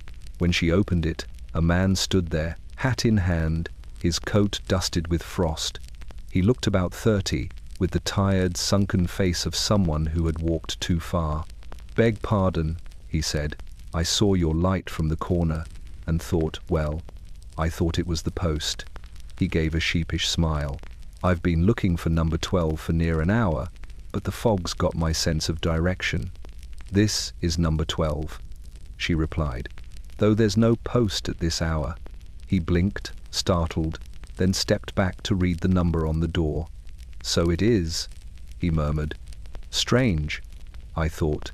He stopped, shaking his head. "Never mind. I must have been mistaken." He tipped his hat politely and disappeared into the fog before she could answer. When she closed the door, she felt something unfamiliar, not fear, but a stirring deep in her chest, as if her heart had remembered something it shouldn't. She returned to the parlor, where the candle still burned steady and calm. Only then did she notice the faint, wet footprints on the rug, leading from the threshold toward the fire. They ended just short of the hearth, two perfect impressions, already fading. She sat beside the candle until dawn, eyes fixed on the flame. When morning came, the footprints were gone. The fog had lifted, and the air smelled faintly of coal smoke and salt. Mrs. Bright smiled for the first time in years and whispered, "Welcome home." That night, she lit the candle again, not for the lost this time, but for the found. And from that year forward, every house on her street began placing candles in their windows too, until the whole row glowed like a line of stars guiding weary souls through the London dark. In the quiet halls of St. James's Palace, the young Prince Edward sat alone. The echo of the Christmas bells had barely faded, yet the court felt hollow, a grand building filled with shadows and the weight of expectation. The new century had begun, but he felt as if time itself had paused. His mother's death hung in the corridors like a ghost, her portrait above the grand staircase staring down with a calm, judging gaze. Though Edward had inherited the crown in name, he had not yet inherited her certainty, nor the ease with which she commanded attention. The palace was alive in a way it never was for him. Servants moved silently along corridors, polishing silver for dinners that would not be attended, lighting candles for rooms that remained empty. Footfalls echoed on marble floors, and doors creaked gently in the draught, but no one spoke to the prince. Even the attendants who were tasked with attending him kept their distance, unsure whether he desired company or solitude. Edward sat at a small writing desk in his private chambers, quill poised above paper. A candle burned beside him, its flame trembling in the slight draught that drifted through the window. He had begun letters to ambassadors, to governors, to friends abroad, yet no words felt right. He paused after each line, rereading what he had written, crumpling it, and tossing it aside. The ink smelled faintly of vinegar and soot, a reminder of the old world he had yet to learn to command. Outside, the frost had formed thin patterns on the palace windows. London lay beneath a fragile crust of white. Streets, still quiet from the weight of fog and snow. Somewhere in the distance, a carriage rolled past, hooves muted against the cobblestones. The sound seemed loud to Edward in the silence of the room, a reminder that the city had not paused entirely, yet he felt disconnected from it, as though he were an observer looking through a pane of frosted glass, unable to touch the life that continued beyond the palace gates. The night deepened. Edward rose from the desk and moved to the window. Drawing aside the heavy curtain, the gas lamps along Pall Mall cast a soft glow through the mist, illuminating the frozen streets in pools of amber light. He could see figures moving, small and distant, carrying parcels and children, their voices muffled by fog. The scene should have felt comforting, a city, alive and resilient. Instead, it reminded him how fragile it all seemed, and how much of the world had passed with the Queen's final breath. He returned to his chair and stared at the letters still lying before him. The silence of the palace pressed in, a kind of weight he had not expected. Even his advisors, in their rooms down the hall, were constrained by ceremony and hesitation, unsure how to speak to a king who had yet to speak to himself. He thought of the generations before him, of a crown heavy with duty, with expectation, with history that would not bend. Hours passed, and the candle burned low. Edward did not move. He did not write. He did not call anyone in. In the quiet, the weight of the kingdom pressed down upon him, a silent tutor teaching him that authority was not in the crown, nor in the title, but in the understanding of absence, patience, and the long, enduring stillness between one breath and the next.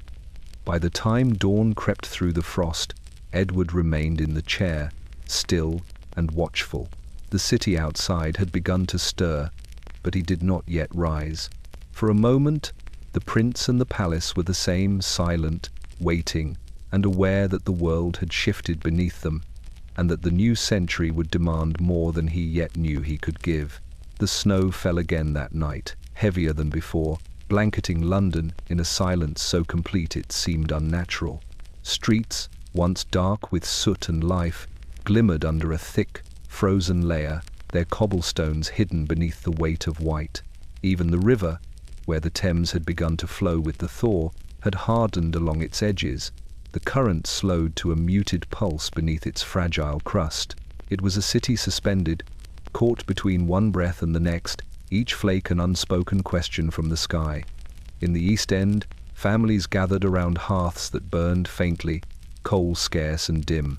Mothers pressed blankets to their children's shoulders and whispered promises that the warmth would come, that the snow would melt before it trapped them entirely. The children pressed their faces to the window panes, counting the hours, imagining rooftops where chimneys poked through white mounds like the spines of forgotten beasts. The frost traced delicate patterns across the glass feathers, stars, and twisting vines as though the winter itself were trying to speak. In wealthier quarters, the snow brought a different kind of fear. Carriages could not move through the thick crust that had formed overnight. Deliveries were delayed, errands postponed. The servants trudged through the frozen streets, their boots leaving faint impressions that would never last. Windows of grand homes reflected pale gaslight onto the unbroken white, and inside, families murmured at the sight. Some laughed at the beauty of it, but most were quiet, sensing that this season was different, that the snow carried something beyond frost. At Lambeth, the Turner family sat huddled together beside the hearth, watching the frozen world beyond the window. The youngest child, swaddled in blankets, pressed a mitten to the glass, leaving a small circle of warmth. Outside, the frost had begun to creep along the edges of the window frame, reaching like fingers toward the soft imprint. The parents did not move to wipe it away. They were accustomed to watching, to waiting, to acknowledging that some things were meant to be observed rather than altered. By midnight, the snow had thickened further, piling against doors and staircases, sealing some houses completely from the street. Even in the heart of Westminster, gas lamps struggled to pierce the dense curtain of white.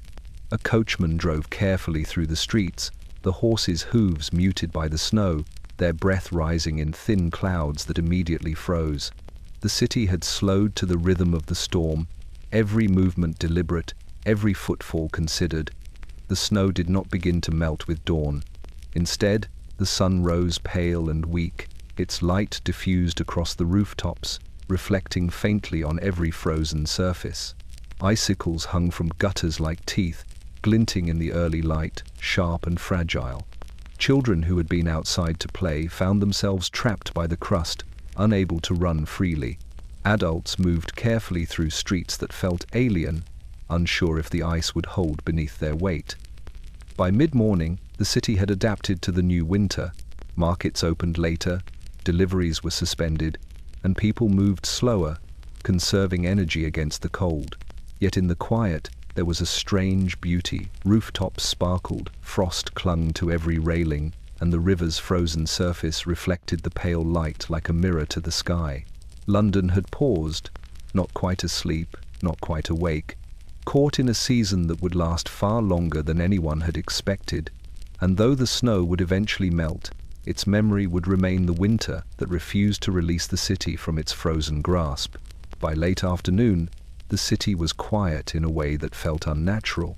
The fog of the previous nights had lifted only partially, leaving London wrapped in a grey haze that dulled the gaslights and softened the edges of buildings. Within the heart of the metropolis, the telegraph offices hummed with the low, steady pulse of electricity, wires stretching like veins across the city. Yet on this Christmas Eve of 1901, the hum seemed hollow. Messages sat in trays unopened, wires darkened by frost, and the usual urgency of communication was replaced by a strange stillness. Inside the principal office near Holborn, clerks scurried from desk to desk, stamping envelopes and aligning telegrams with meticulous care. The machinery and network of brass levers, inked ribbons, and buzzing keys should have been alive with the chatter of wires. But each click, each stroke, was met with silence at the other end. One clerk, a young man named Peter Langley, frowned as he tapped out a series of dashes, only to receive no acknowledgement. He repeated the message, then another, until his fingers cramped and his cheeks glowed with frustration. Somewhere, he imagined, someone waited to respond, but the line remained mute. The city's residents felt the absence keenly. Families in distant districts pressed their noses to frosted windows, hoping for word from loved ones in towns far to the north, the south, the east, and the west. Mothers sought news of sons who had left for the army or factories. Husbands inquired about wives and children. Every telegram that should have arrived failed to materialize, leaving the recipients in a tense limbo. It was as if the city itself had swallowed the messages whole, holding them in an invisible vault, teasing those who waited. At Paddington Station, a clerk checked the wires repeatedly, tracing the frost-covered cables that led into the distance. He shook his head. "Not a line alive," he muttered, "and the fog's only thickening. Nothing will pass tonight." Across the street, a carriage driver lit a lantern, worried not only for his fare, but for the letter that had never reached a distant relative in Oxfordshire. He tapped the reins, muttering prayers under his breath, though he did not know to whom or what. In a small house on Lambeth High Street, a widow stared at the telegraph machine she had borrowed to send news to her brother overseas. Her hands trembled, not from cold but from anticipation. She had spent hours composing a message of love and hope for the new year. Now she watched the lever move back and forth with no reply, each clack of the mechanism sounding more like a denial than communication. Her children pressed against her skirts, sensing her anxiety, though they did not know why. By midnight, the fog had swallowed the rooftops, the streets, and the last vestiges of hope. The telegraph office closed its doors, its machinery silent. Outside, London slept, unaware that the messages had never left, that the words of comfort, love, and longing had been trapped in the wires, frozen as surely as the Thames had been days before. Somewhere beyond the city, the waiting continued, unseen, unheeded, suspended between two worlds, as if the very heartbeat of connection had been paused, holding its breath until another century might come to claim it. The next morning, the fog lifted, revealing streets glazed with frost and skies pale with winter light. The telegraph wires, unbroken, glimmered faintly in the dawn, holding all the words of the city in patient, unyielding silence. And for many who had waited, it was a quiet reminder that the world, even one bound by wires and speed, could pause, unresponsive, in the stillness of a last Victorian Christmas. In a dimly lit room on Clerkenwell Road, the scent of chemicals and damp paper hung heavy. The photographer, a man named Jonathan Halsey, worked quietly at his bench, adjusting the enlarger and arranging a sheet of photographic paper beneath the negative. The room was cluttered with trays of developer, fixer, and rinse water, the surfaces streaked with faint stains of silver nitrate. The process was slow, precise, almost meditative, and in the soft glow of the gas lamp, the shadows of his equipment seemed to stretch across the walls like silent witnesses. Halsey had been commissioned to capture the city's last Victorian Christmas in images, though few realized the significance at the time. His subjects were varied: the wealthy families of Mayfair, children on the frozen streets of Whitechapel, merchants hurrying to deliver parcels, and the solitary figures who walked the embankments of the Thames, heads bowed against the wind. Each image he exposed held a moment, fragile and fleeting, as though the shutter were a thin barrier between life and memory. On Christmas Eve, he focused on a small family in Lambeth. The father, dressed in threadbare coat, held the youngest child wrapped in blankets. The mother adjusted a scarf around her daughter's shoulders, careful to smooth the fabric against the winter chill. Halsey crouched low, his camera obscuring half his face, and captured the tableau. He could see the frost forming delicate patterns on the window behind them, the child's breath rising in tiny clouds, the mother's hands trembling as she brushed a lock of hair from the girl's eyes. When he snapped the plate, the sound was sharp in the quiet room, startling both mother and child. They held their pose, aware that the camera had stolen more than their image. It had stolen a fraction of time itself. He developed the negative carefully, dipping it into tray after tray of chemical baths. The image slowly emerged, ghost-like, silver against black. The child's eyes looked back at him from the paper, with a startling clarity, more vivid than life itself. The frost on the window glimmered faintly, the mother's scarf blurred only at the edges, lending the scene an air of unreality. Halsey leaned closer, inhaling the smell of developer and fixer, and realized that the moment he had captured would never exist again, even as the city slept beneath snow and fog outside. Later, he turned to another plate, this one of a street musician playing beneath a lamplight on Fleet Street. The boy's violin was cracked, the case lying open for coins, but his posture was proud and his gaze intent. Halsey's hands trembled slightly as he lowered the plate into the fixer. He thought of the streets quiet now, emptied by frost and expectation, and knew that these images would preserve not just faces, but the soul of a city on the cusp of a new age. By midnight, the studio was still. The plates hung to dry, glinting in the weak lamplight. Halsey leaned back in his chair, hands blackened from chemicals, and watched the shadows dance across the walls. Each plate was a world unto itself, frozen, silent, yet brimming with life. Outside, the snow fell again, whispering against the windows, and London, unaware, slept beneath a veil of frost and memory. Jonathan Halsey knew that these images would endure long after the bells had faded, long after the gaslights were extinguished, and long after the last Victorian Christmas had passed into history. In that quiet room, among trays and negatives, the city's fleeting moments became eternal, captured on silver plates that would bear witness to a world that was already gone.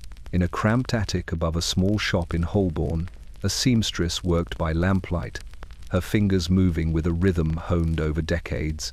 The room was narrow and cluttered. Bolts of fabric leaned against the walls, scissors gleamed in the candlelight, and patterns were pinned to every available surface. The winter air was cold, biting at her hands through the thin leather gloves she refused to remove, but she worked on regardless. Each stitch carried more than thread. It carried the weight of a city caught between centuries, between mourning and expectation. Her name was Clara Whitfield, and she had spent 30 years sewing garments for the city's upper and middle classes, dresses that glimmered with beadwork, coats lined with fur, and the occasional hand-stitched toy for a child whose parents could afford a luxury she herself would never enjoy. Yet tonight, on Christmas Eve of 1901, she worked for another purpose entirely. There was no order for this work, no patron to pay her, only the quiet insistence of memory and hope.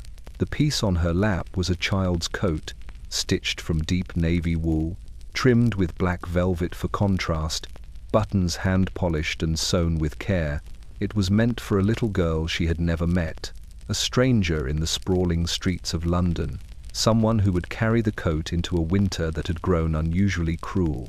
Clara's hands ached from the repetition of motion, the pins pressing into her fingers. Yet she did not pause. Each stitch was a prayer, each thread a whisper against the cold. Outside, the fog rolled across the city in waves, muffling the sounds of carriage wheels, the distant laughter of children, and the faint tolling of church bells. Clara worked in silence, her only company the occasional scratch of needle against fabric, the soft hiss of her candle's flame, and the rhythmic tapping of snow against the window pane. Every so often, she paused to press her palm to the glass, feeling the chill seeping into her bones. The streets were empty now, even the poor staying close to hearths that burned too weakly to banish the dark. At midnight, she finished the coat. She folded it carefully, tucking it into a brown paper parcel tied with twine and a sprig of holly. She whispered a small blessing over it, a hope that the child would be warm, safe, and unnoticed by the hardships of the season. The parcel would be delivered in the early morning, left on a doorstep without fanfare, a small act of kindness hidden beneath the fog and frost of the city. Clara leaned back in her chair, exhausted, and gazed around the cluttered attic. The year had been long and heavy, filled with loss, and the city seemed to carry its grief in every frozen window, every silent street. Yet in her small room, by lamplight and candle, she felt a rare sense of triumph that she could, in some tiny way, bend the cold, unyielding world toward warmth. The fog outside thickened again, wrapping London in white silence. Clara extinguished her candle and placed the parcel near the door. The snow would continue to fall, drifting down streets and alleys, through chimneys and across rooftops. But somewhere beneath the cold and grey, a child would wake to warmth in her arms, and for a moment the city's weight would lift, carried away on a seamstress's needle, and the quiet hope of a Christmas that refused to be forgotten. In a small frost-covered cottage on the outskirts of Whitechapel, a baby was born just hours before Christmas dawn. The midwife, weary from the cold and the long night, wrapped the infant in a swaddling blanket and handed her to the mother. The child's face was pale, almost translucent in the lamplight, her fingers curling instinctively around the edge of the cloth. She cried briefly, a soft, fragile sound, and then fell silent again, as though the weight of the city outside pressed her into quiet. The mother, exhausted and trembling, looked down at her daughter and whispered a name she had chosen long before the frost had touched the windows. Margaret. She did not know then that Margaret would grow in a city transformed, one caught between the last echoes of Victorian certainty and the first uneasy breaths of a new century. The streets were silent, the fog thick, and the winter so cold that even the river seemed frozen in place, holding its breath. Margaret's first moments were wrapped not in warmth, but in the hush of snow and expectation. Outside, the city moved as though unaware of the newborn. Chimneys smoked faintly, carriages rattled slowly over frozen cobbles, and the occasional bell tolled in the distance. London had been frozen by frost and by grief, and in that pause, the child's life began. The nurse, a wiry woman with hands red from handling coal and linen, watched her carefully.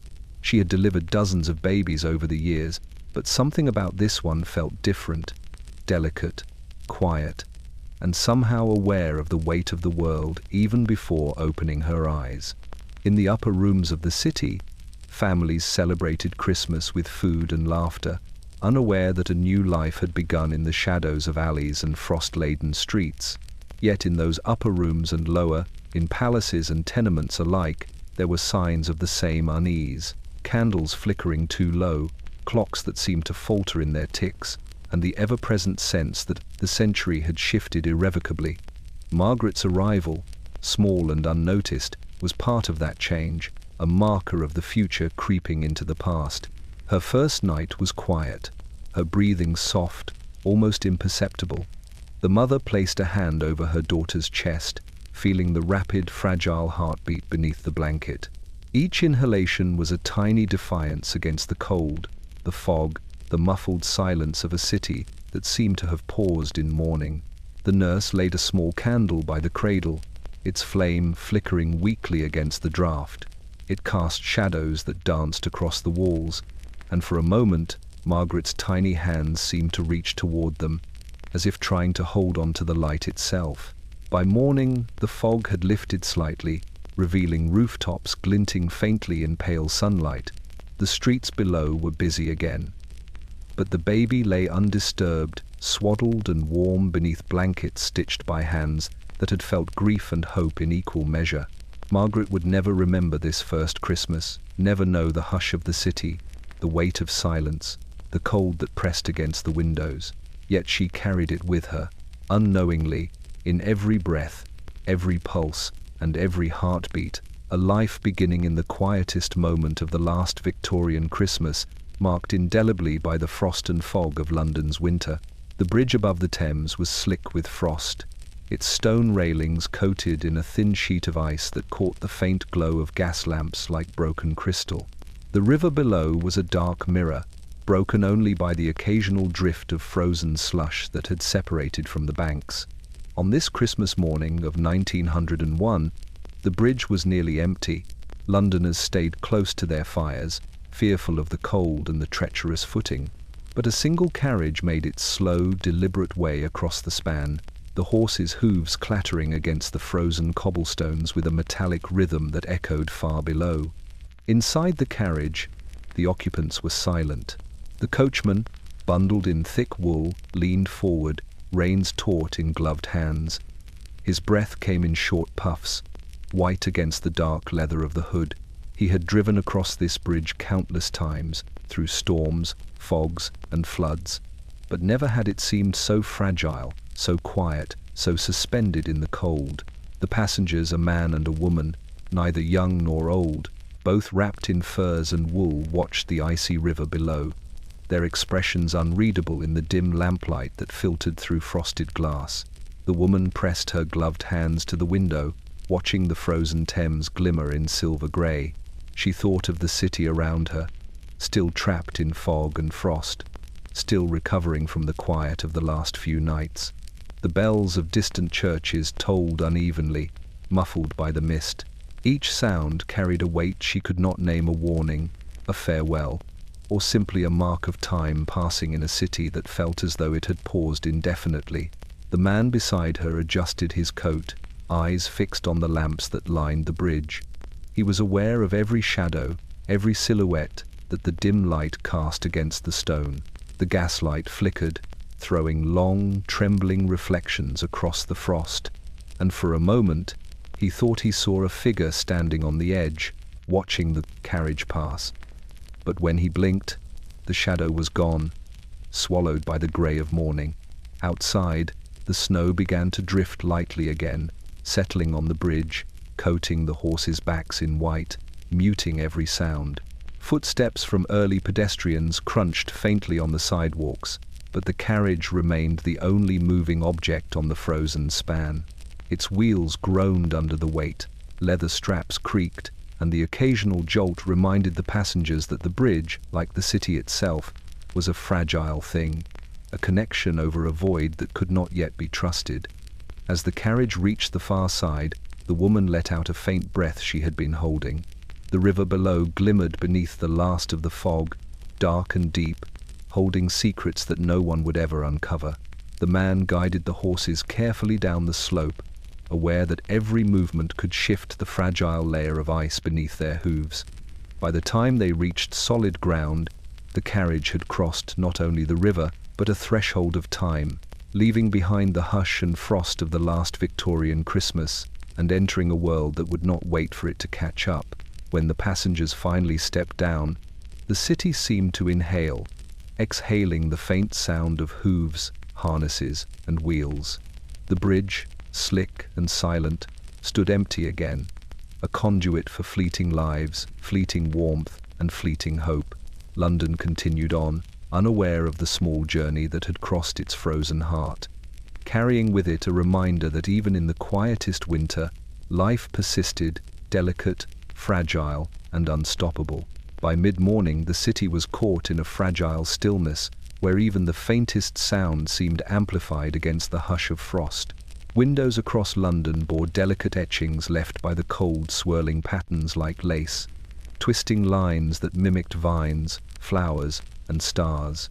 The frost glimmered in the weak winter light, each pane a miniature work of art, frozen for hours before the sun could soften it. Inside homes, children pressed their faces close, tracing the icy designs with small fingers, unaware of the fleeting beauty they touched. In a modest home on Fleet Street, young Thomas pressed his nose to a window, his breath fogging the glass. He had been awake since dawn, impatient for the snow to melt, for the world outside to become familiar once again. Yet the frost refused to give way, stubborn in its hold on the pane. He traced small circles with his mittened hand, and for a moment the swirl of his gesture seemed to blend with the patterns already etched there by winter's fingers. Outside, the city was quiet, streets slick with ice, cobblestones glinting under the dim gaslight that had been left burning from the night before. In wealthier quarters, frost behaved differently. Windows were thicker, and the heat within homes slowed its advance, leaving delicate crystalline patterns only at the edges. But even there, the children pressed their hands to the glass, marveling at the fleeting shapes. In Mayfair, a young girl watched as the frost crept from the corner of the sash, forming tiny filigree leaves that reached toward the center. She held her breath, imagining it would vanish if she did not, though of course it did not. The warmth of the room only made the edges sharper, glinting in the morning light like diamonds. The city's frost seemed to have a rhythm of its own, slow and deliberate. Along the Thames, windows reflected silver against the dark, icy water. Merchants opened their shutters cautiously, afraid that a sudden gust of warmth from the coal fire inside would shatter the intricate beauty the night had left behind. Footsteps across the frozen streets left dark impressions in the snow, each one a reminder that life continued beneath the delicate patterns.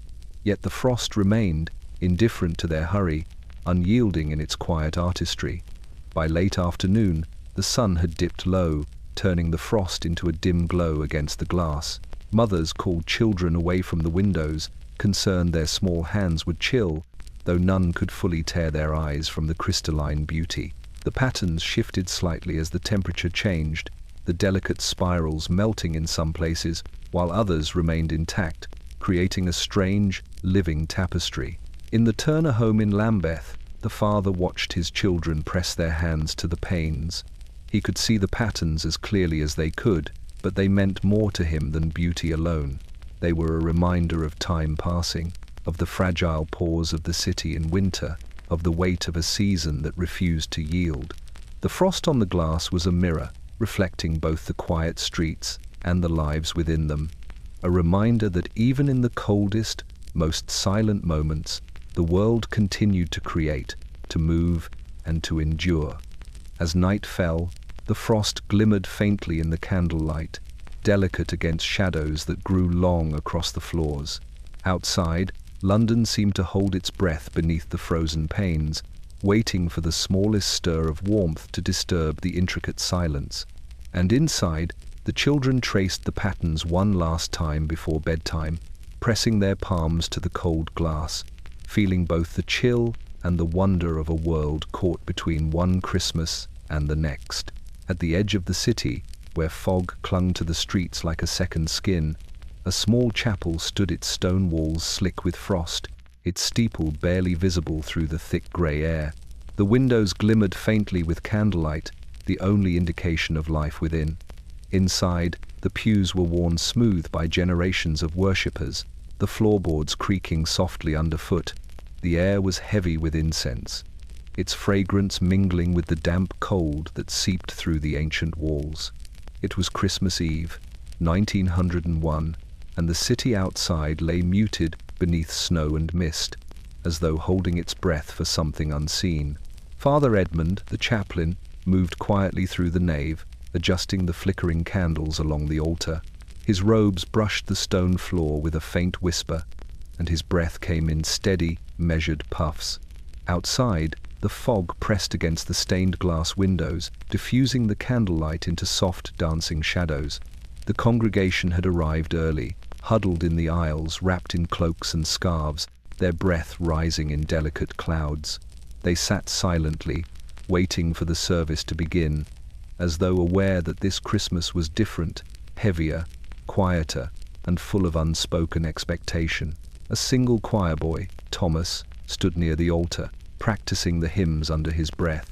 His voice was soft, tremulous, but precise, rising and falling against the stone walls.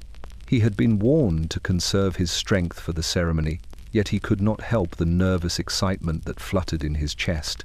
The fog outside muted the sounds of the city.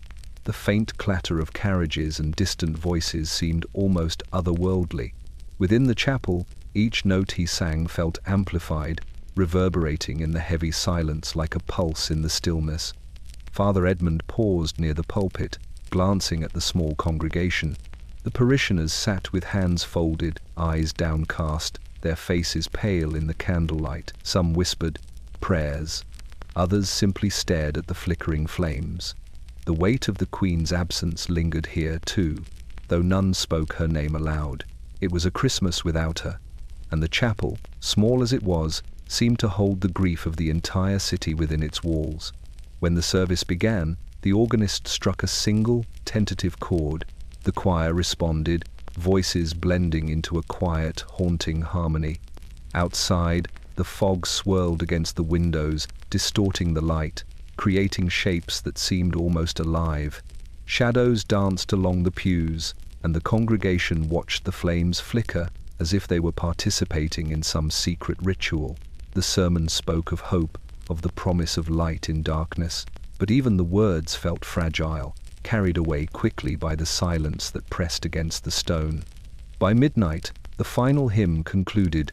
The choir boys' voices faded, the organ ceased, and only the faint hiss of candles remained. Father Edmund moved through the aisles, blessing each parishioner quietly, his hands trembling from cold. Outside, the fog hung thick and heavy, muffling the sounds of the city. The chapel doors closed, and a hush fell over the street. For one fleeting moment, the world seemed to pause, suspended between what had passed and what was to come.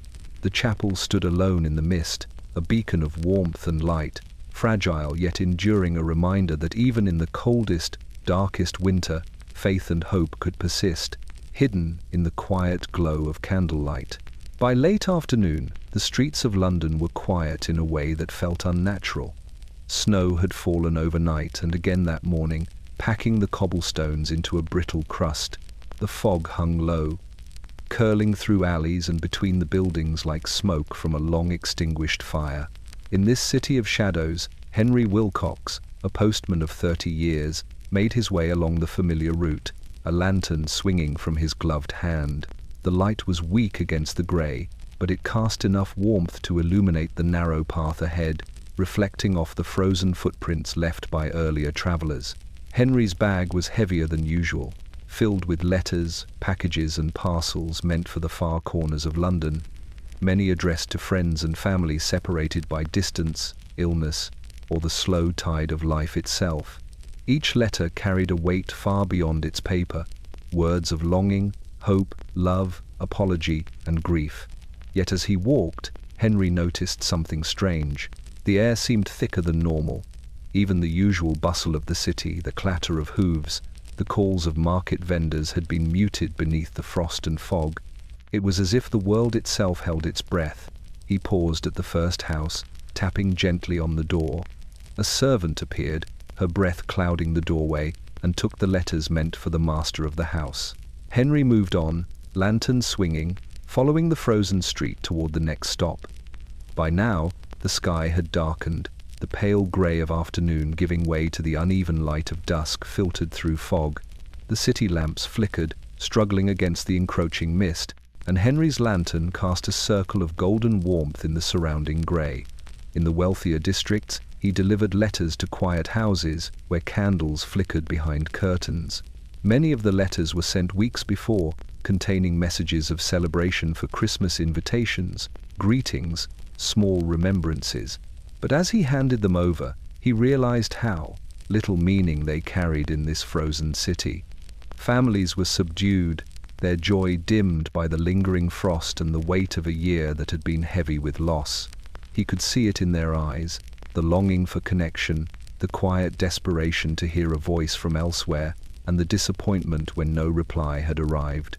In poorer neighborhoods, Henry's route was harder.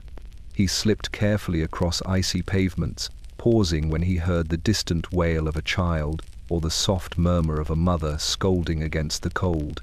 He left letters in hands reddened by frost, noting with quiet sympathy the parcels that had gone unanswered for days, some even weeks. In one alley, a small girl reached for a letter he was delivering, her eyes wide with curiosity. He handed it to her gently, smiling through the cold. "Merry Christmas," he said softly, and for a moment the girl's face brightened. By midnight, his rounds were almost complete. The fog had thickened, and the streets were nearly empty. Henry paused at the last house on his route, setting down the lantern. Its light flickered against the frost-covered door, casting long shadows across the cobbles. The letters he carried had all been delivered, but he knew that many messages sent across the city, the country, and even across seas would never be read on time. Some would be delayed by days, weeks, or more, frozen in the bureaucracy of distance, time, or circumstance. Henry set his bag down, letting the lantern swing gently from his wrist.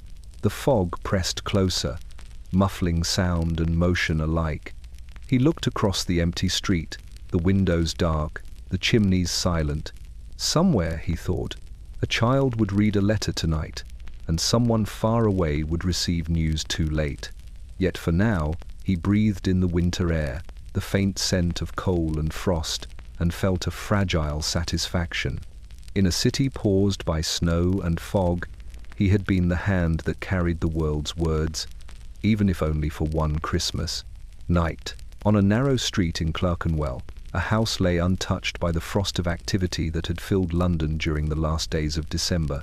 Its windows were dark, shutters closed tightly against the cold, the brass knocker dulled by years of neglect. From the outside, it looked abandoned, yet within, the house was very much alive, though only in its stillness.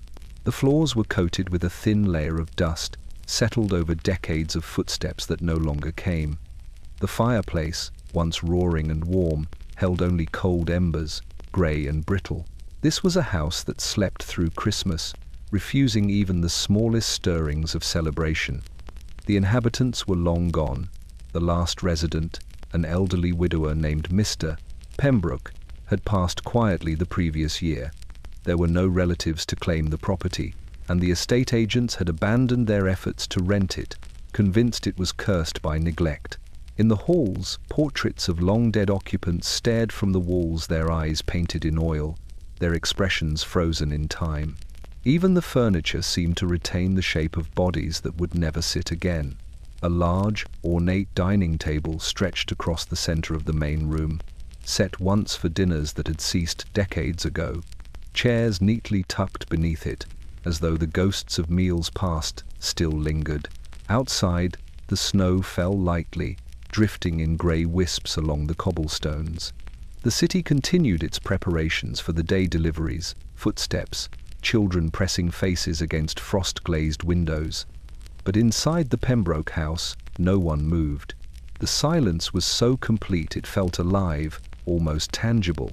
Dust motes floated in shafts of weak sunlight that managed to slip beneath the shutters, highlighting the patterns of decay on the wallpaper and the sheen of frost on the windowsills. Even the old clock on the mantel, its pendulum long stopped, seemed to watch, its silent hands frozen on 10:30. In the bedrooms upstairs, beds remained unmade, sheets stiff with age.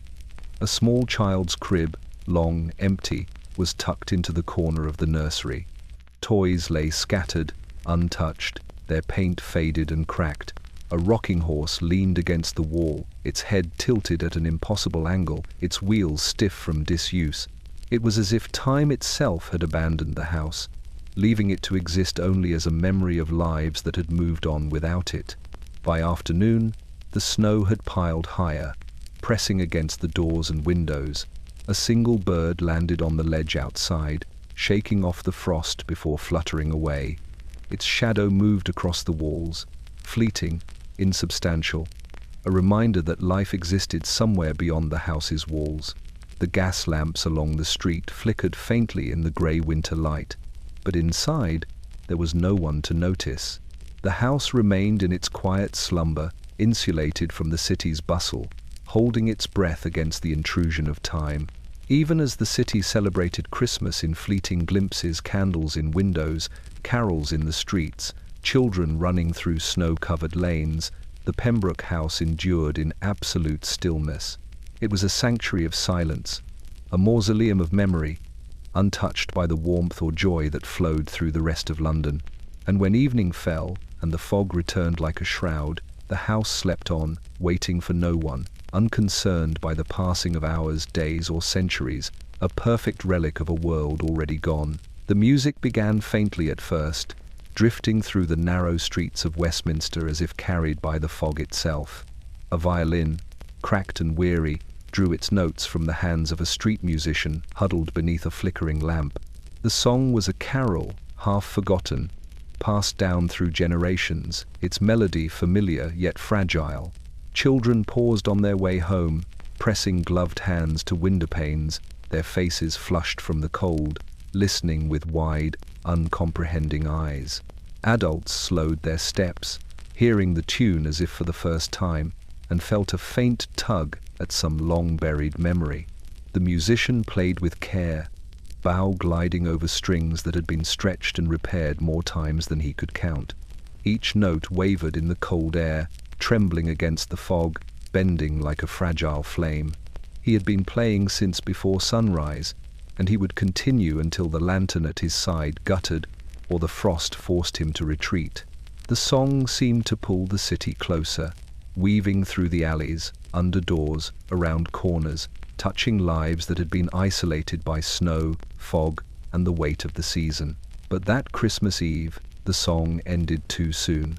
A gust of wind howled down the street, carrying with it a swirl of snow that knocked the lantern from its perch.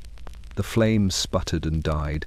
The notes that had flowed so delicately through the fog disappeared with it, leaving only silence in their place. Children gasped, clutching each other's hands. A woman clutched her shawl more tightly, her lips moving as though to hum along, but no sound escaped. The street was suddenly empty, save for the pale footprints in the snow that led away from the musician's spot. The violinist knelt in the snow, gathering his fallen instrument and muffled lantern. His fingers were stiff with cold, his breath rising in rapid, visible puffs. The song that had begun as a thread connecting the city to itself had been broken, and though he would attempt to resume it, the melody had shifted. It was no longer the same carol.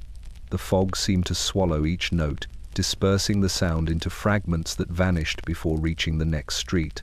Those who had heard it felt the absence immediately. In the houses along the street, people paused in mid-task. Someone reaching for a kettle froze, listening for the continuation that never came. Children at windows pressed their palms to the glass, as if they could will the notes back. Even the church bells, ringing intermittently across the city, sounded hollow in contrast, their tolls unable to restore the harmony that had been lost. By midnight, the musician had retreated to a nearby alley, his instrument wrapped carefully against his chest.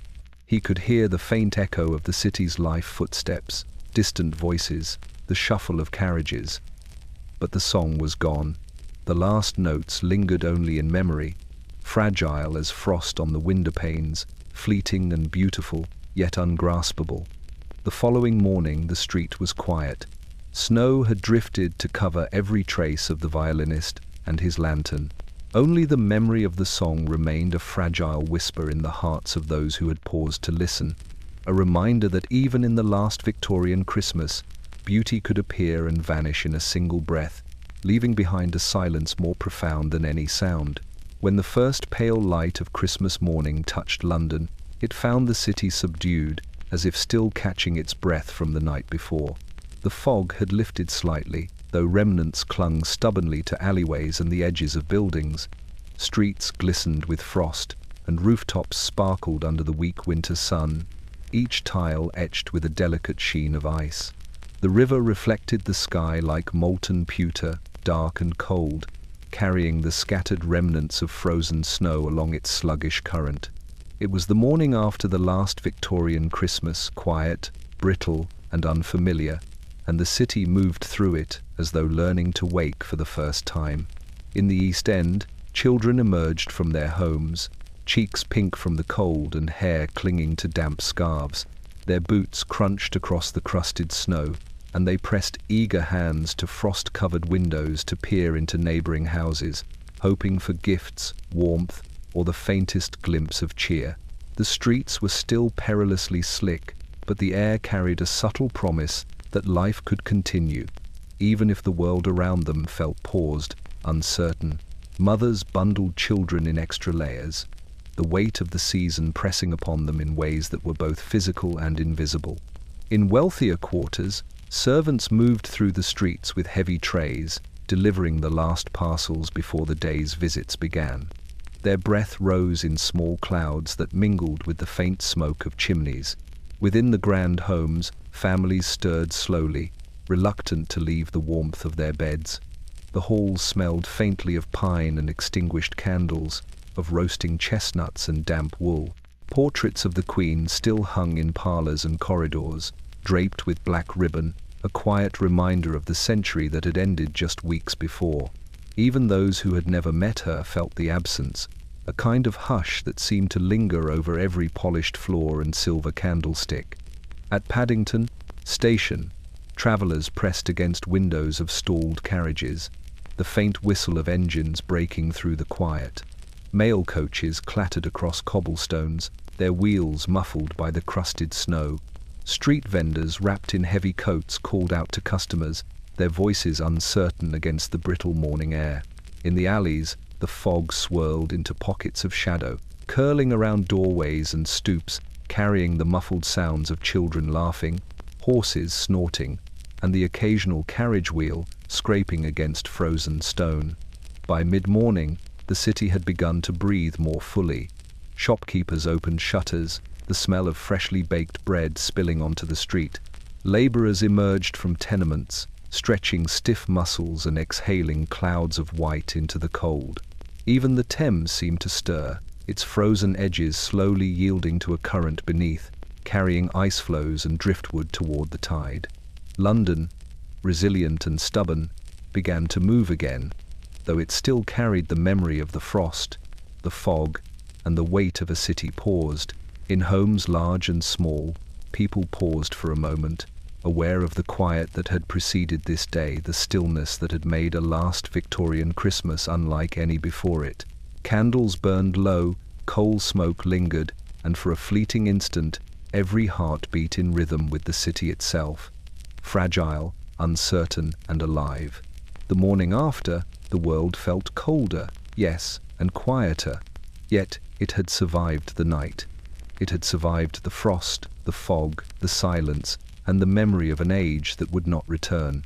And so, as the sun struggled over the rooftops and the first stirrings of ordinary life began, London exhaled, steadying itself for the day, for the century, and for the many Christmases yet to come. The frost would melt, the fog would rise again, but the memory of this morning, the first dawn after the last Victorian Christmas, would linger quietly in the hearts of those who had witnessed it, a fragile, shimmering mark of time that refused to be forgotten. The streets of London were quiet in the early hours, the fog having lifted only partially, leaving the city draped in a grey haze that softened every edge. Snow lay thick upon the rooftops, streets, and alleys, glimmering faintly beneath the pale winter light. It was Christmas morning of 1901, and the city moved slowly, almost reluctantly, into the day. This was the last Victorian Christmas, the final moment of an age that had defined London in soot, fog, coal, and candlelight. Every building, every street, every hearth carried the weight of history, the imprint of decades, and the memory of a monarch whose death had left the city suspended in quiet reverence. In the East End, children pressed their faces to frost-lined windows, watching the streets glint under a fragile sun. Boots crunched over icy cobbles as they rushed outside, scarves trailing behind them, hands searching for warmth in mittens too thin to protect against the bitter air. Mothers called to them from doorways, reminding them to be careful, to watch for cracks in the ice, yet even their voices carried an edge of wonder. For one day, at least, the world seemed to pause for the children. A final celebration of innocence before the century drew them into a new era of uncertainty. In wealthier quarters, families gathered at tables heaped with fruit, meat, and rich puddings. Candles burned in windows and on mantels, flickering against portraits of ancestors long past. The Queen's image still hung in many parlours, draped in black ribbon, her gaze serene and distant. Though she was gone, her presence remained in the rituals, in the tables set meticulously, in the songs hummed softly under breath. Even the most casual observer could sense that this Christmas was unlike any before, an ending wrapped in the comfort of tradition. Along the Thames, the frost that had gripped the river began to yield slowly, ice floes shifting with the faint current beneath. The bridges were slick, and the first footsteps of postmen, carriages, and pedestrians left temporary scars upon the white streets. Lamps along the embankment glimmered weakly in the pale morning, their halos stretching over the frozen water. Somewhere downstream, a boat's bell tolled softly, a reminder that the city still carried life within its heart, despite the weight of centuries past. In small shops and workshops, artisans continued their work as best they could. The seamstress pressed the final stitches into her parcel of winter clothing, the toy maker polished a wooden soldier, and the street musician played a faint melody through a brass-trimmed violin. Each act was quiet, subdued, yet it carried the same purpose: to endure, to mark time, and to celebrate the fragile continuity of life. Even the postmen made their rounds with careful diligence, delivering letters, parcels, and small tokens of affection through streets glistening with frost. By evening, the city had settled into a delicate hush. Candles flickered, windows glowed softly, and the snow reflected the muted light of gas lamps, transforming streets into a quiet, silvered world.